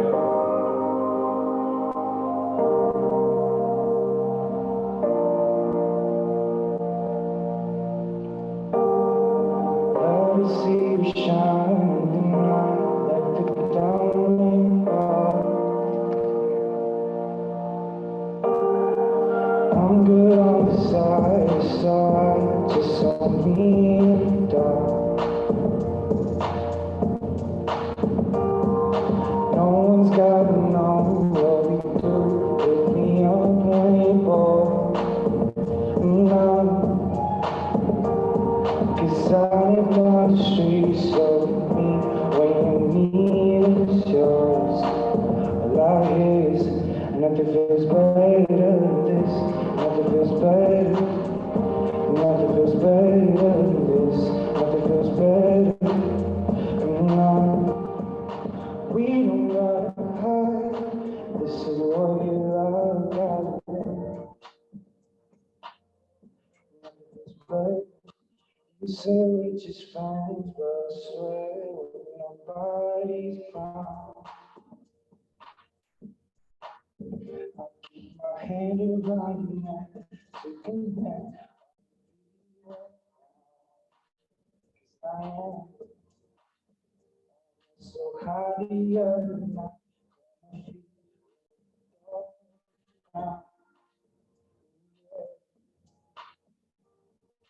Back against the wall, this is all you're talking about. Nothing feels better than this.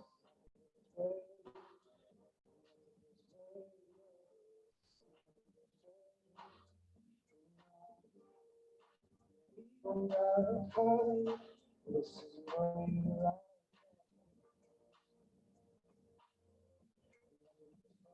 No, let it fly. Take you back and sunset, like that. And no, let it fly.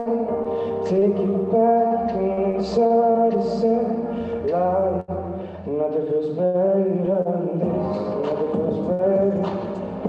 Nothing feels better than this. Nothing feels better. We don't gotta hide.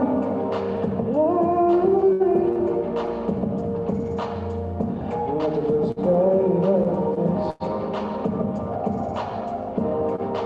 Better than this.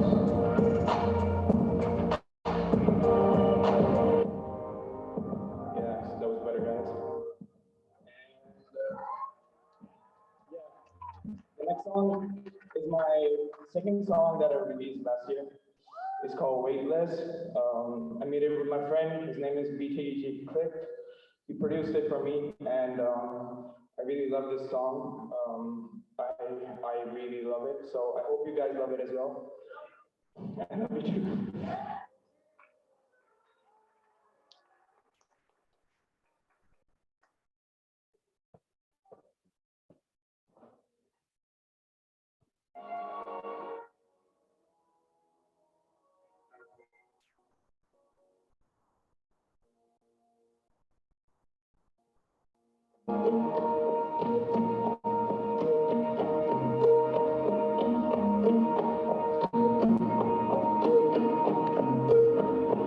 Nights like this, you come along with a heavy heart from me. Nights like this, an endless kiss is all you really need. Let's think about nothing. Just think about nothing. Leaving just daydream, darling. Man, I'm feeling kind of weightless. When your body's on top of me, I can taste it. It's kind of funny how you brace it, running around in circles, but you never seem to make it. Should've thinking about the other people around here, but looking at us, feeling jealous what we have, yeah. Kinda grow someone up to 4, and 1,000 people talking about my life and yours. Tilt your head back and let me taste it. Timing is good, don't wanna waste it. I'll hit the road and give you weightless, weightless.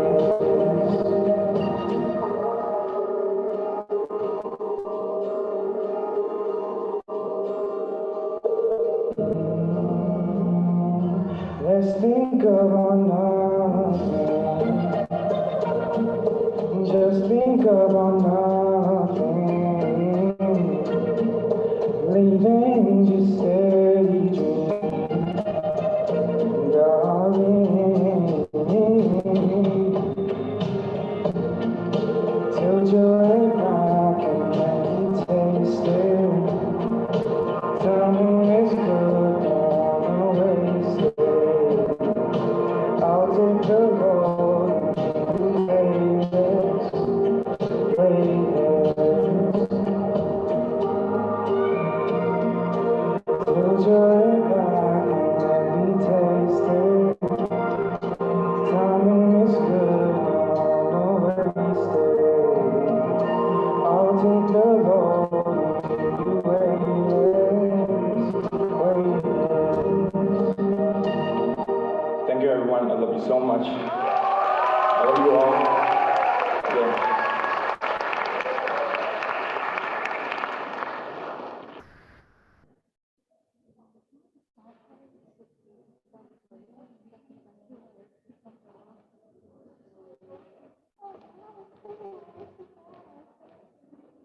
That right there, that singing came straight from the heart. Thank you, buddy. We appreciate it. Well, it's time for the last performance of the day. Dance is the language of the soul. Our concluding performance for today is by members of an ABU circle called Yosha Koli. Yosha Koli is a group dance performance circle that specializes in performing Yosha Koli, a dance from the Kochi prefecture of Japan in a modern style. Over the past 10 years, they have performed at several events and competitions organized in Japan. So, if you are ready to indulge yourself in a cultural experience, please put your hands together for Yosha Koi.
Well, that was a fantastic performance. Can we have a big round of applause for all the performers today?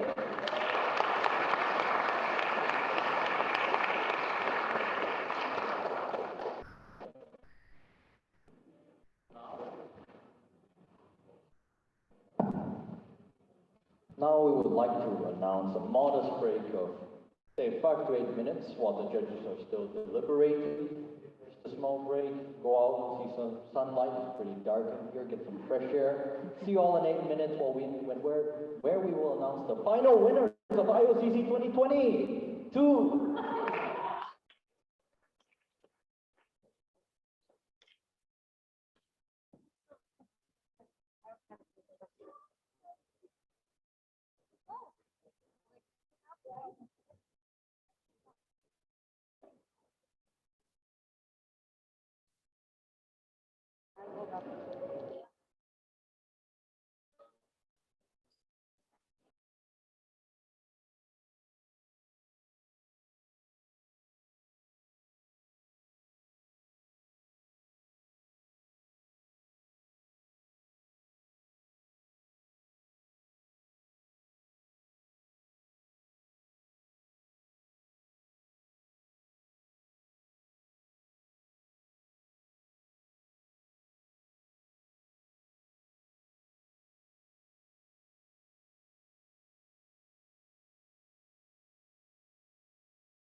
All right, I hope everyone's back and settled in.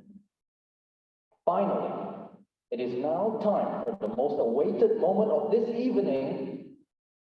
Scores have been evaluated and a decision has been made. The wait is over. We would kindly like to invite Mr. Lincoln and Ms. Denise to announce the first ever winning team and runner-up of IOCC 2022. Give it up. Thanks, everyone. Thanks to the MCs as well for your efforts tonight.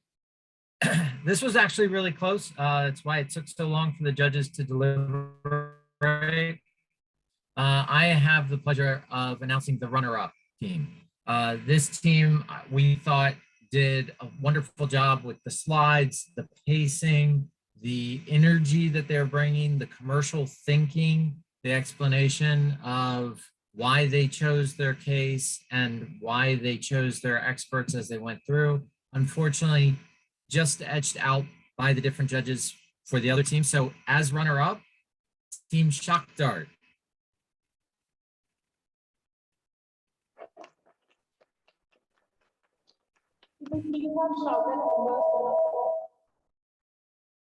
Sorry, there was quite an echo on that. Can we please have Shark Dart members turn on your cameras?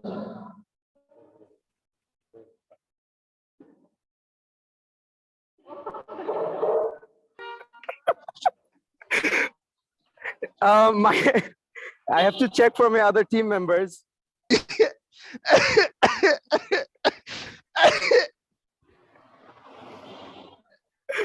that a boomerang? Is that him? Is that live? Yeah, that's live. I'm live. Great. Wow, this is amazing. Wow, I don't know what to say, honestly. It feels really good. Feels really good. I'll mute myself and let you gentlemen talk. Yeah, it's completely fine. It's completely fine. It was really a good experience overall. And partially the reason we are currently in this setup is because we absolutely had zero hopes. So we were like, yeah. So, but yeah, it was overall like a great experience for all of us. We tried to do better, but like I said earlier, we had obligations and other. Hopefully, in the next edition of IOCC, we will do better and we'll get better results. So yeah, and best of luck to both the teams for the the champion announcement, and hopefully the best team wins. Wow. All right. Thank you so much, Team Shabda. We kindly request you to be on hold as we take a screenshot of the runners-up team. All right. All right.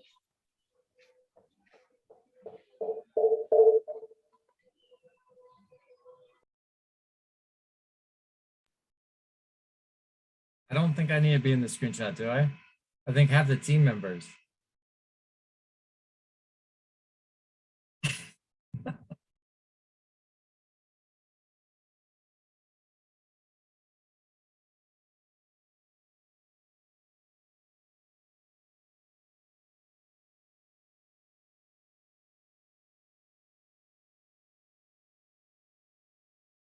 Thank you. The screenshot is already taken. Thank you so much and congratulations.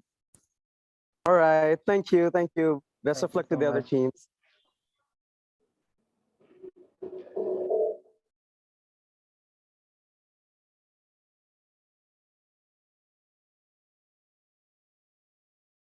Christ just now when the winners were announced and we saw Wasif turn on his camera and he was outside. I mean, that's such great energy, outside, full of joy. That's exactly what we want for our winners. Overcome adversity and challenges. It's good spirit. It's good spirit. Well, on that note, may we have Ms. Denise to please announce the winner for IOCC 2022.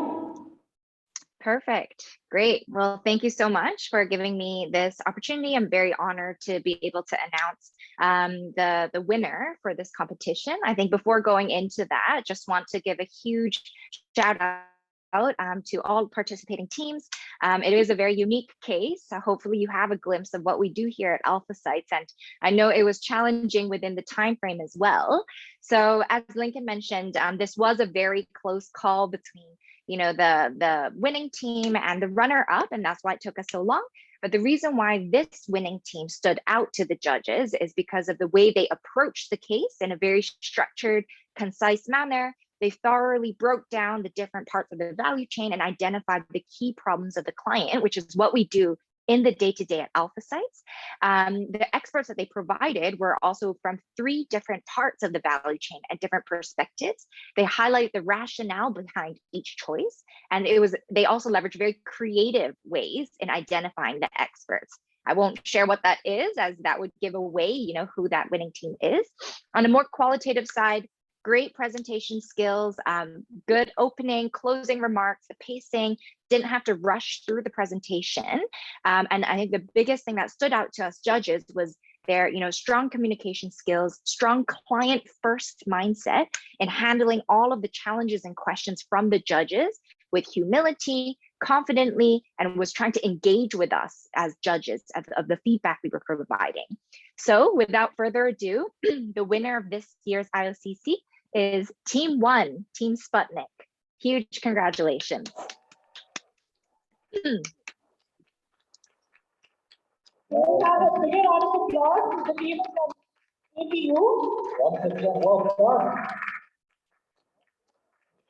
Can we have members of Team Sputnik please turn on their cameras and share a few words with us?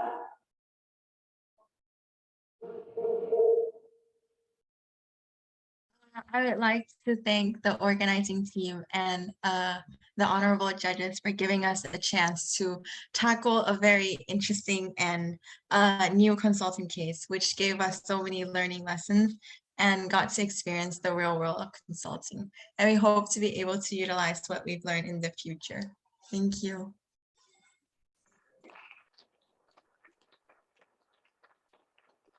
Team Sputnik, please hold on as we take a screenshot. Thank you so much.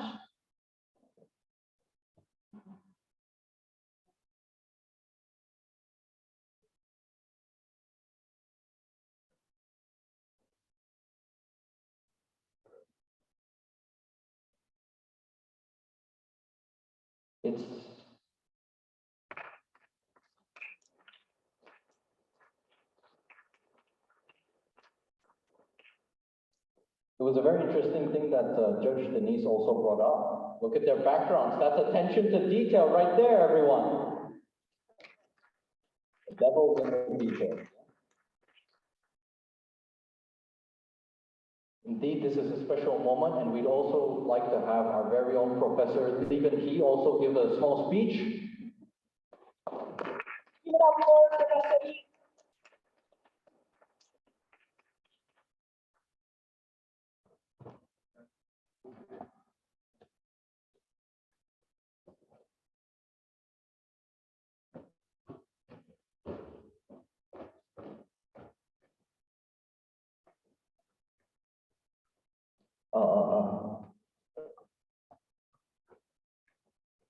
All right. Thank you very much for watching this wonderful show from all over the world. And am I supposed to announce the 3rd winning team that we are all curious about? No? Okay, so as I just mentioned at the beginning of this competition, well, I was very excited to learn a lot, from my students. Well, one of the reasons why I became a professor is I think, well, as a person, our life is a process of learning all the way, till we die. So, well, I have been really, more than willing to join this event as judges. Well, not to judge, but to learn from my students. And well, as you already know, well, the case that we had for today's competition was really unique and difficult to solve. But I am so proud of all the teams who joined, to solve and provide a wonderful solution for the company. And I wish my students can also, do their wonderful job, for the next upcoming case competitions as well. And I'd like to extend my gratitude to the great the sponsors as well, and wish them to sponsor us, support us again in the near future. Thank you very much for your passion, and I wish to see you all again in the near future. Thank you. Thank you so much.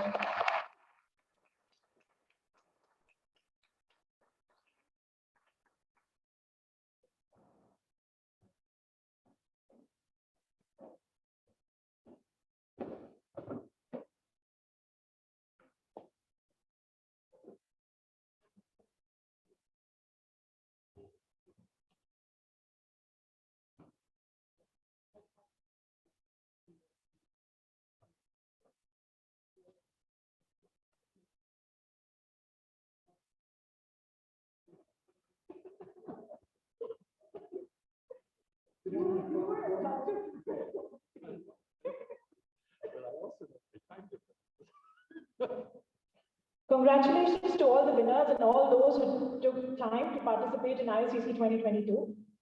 Now I would kindly like to request our founders, Risane and Munta, to come on stage and address the audience.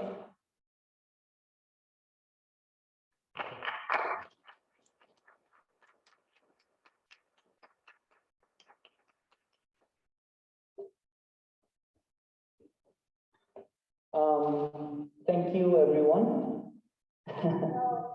We just wanted to say that IOCC was built on the beliefs of overcoming challenges. And to be very honest with you, the challenge has been from day one till this very day. Be it with technical, be it with such a tough case for the participants, and yet they did it with such grace and they really rose up to the challenge.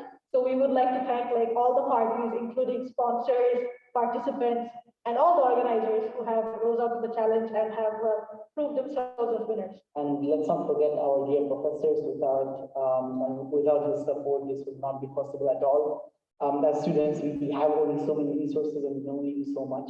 But through the motivation and enthusiasm we get from the faculty here at APU, we've been able to create something so grand and so amazing. And it is our firm belief that this is just the first of many, many amazing years of academic and educational building to come.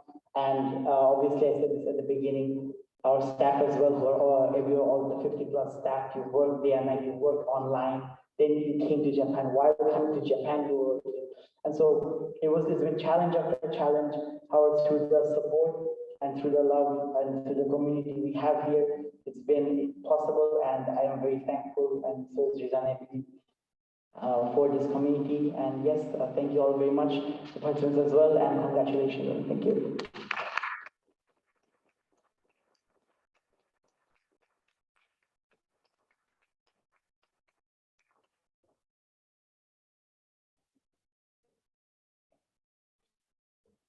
Again, we would like to express our gratefulness to all the judges that took their time for us, who has helped us make this event a huge success. A heartfelt thanks to all our academic session speakers. A special thanks to our sponsors, Robert Walters, Cornerstone, Alpha Sites, and Sparkle. Moving on. This evening is slowly coming to an end, and we would sincerely like to thank Professor Pardo and Mr. Tadashi Kawano for their endless support. Now, we would like to welcome our huge roster of staff on the very stage. IOCC staff on stage. These are the movers and shakers of the future. They are what allowed us to do what we do.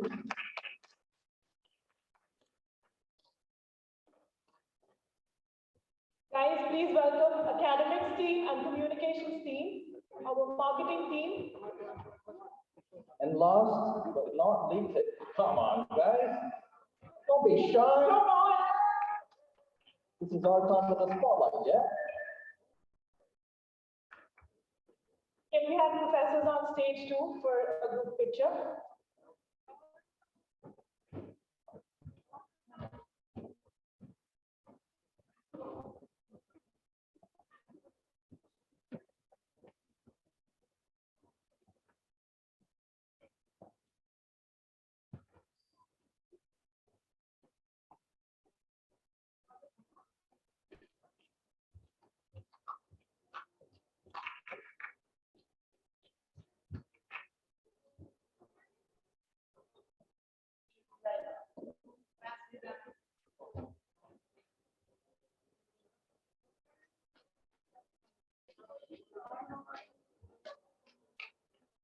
All right, everyone, squeeze in.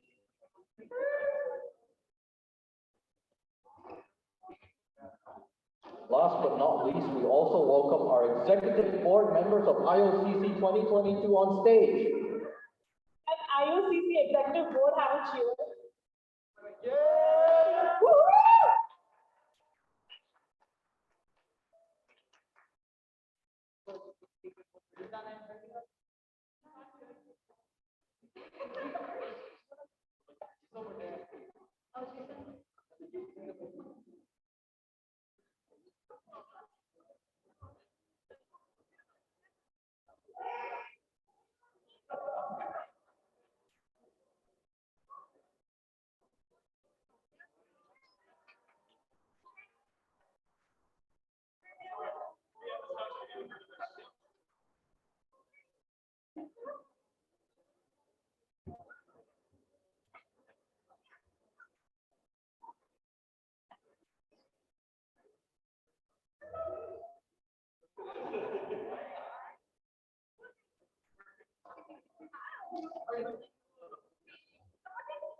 Well done, everyone.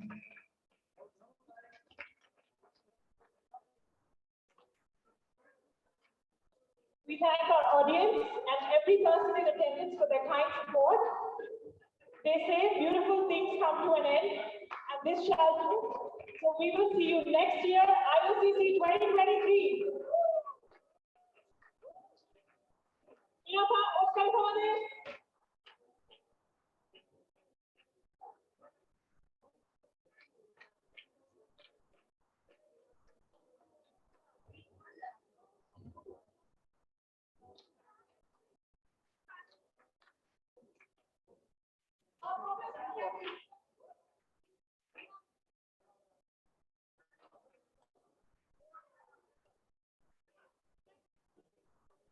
Come on, Osam. We go for a beer one day, okay? Yes, yes. And we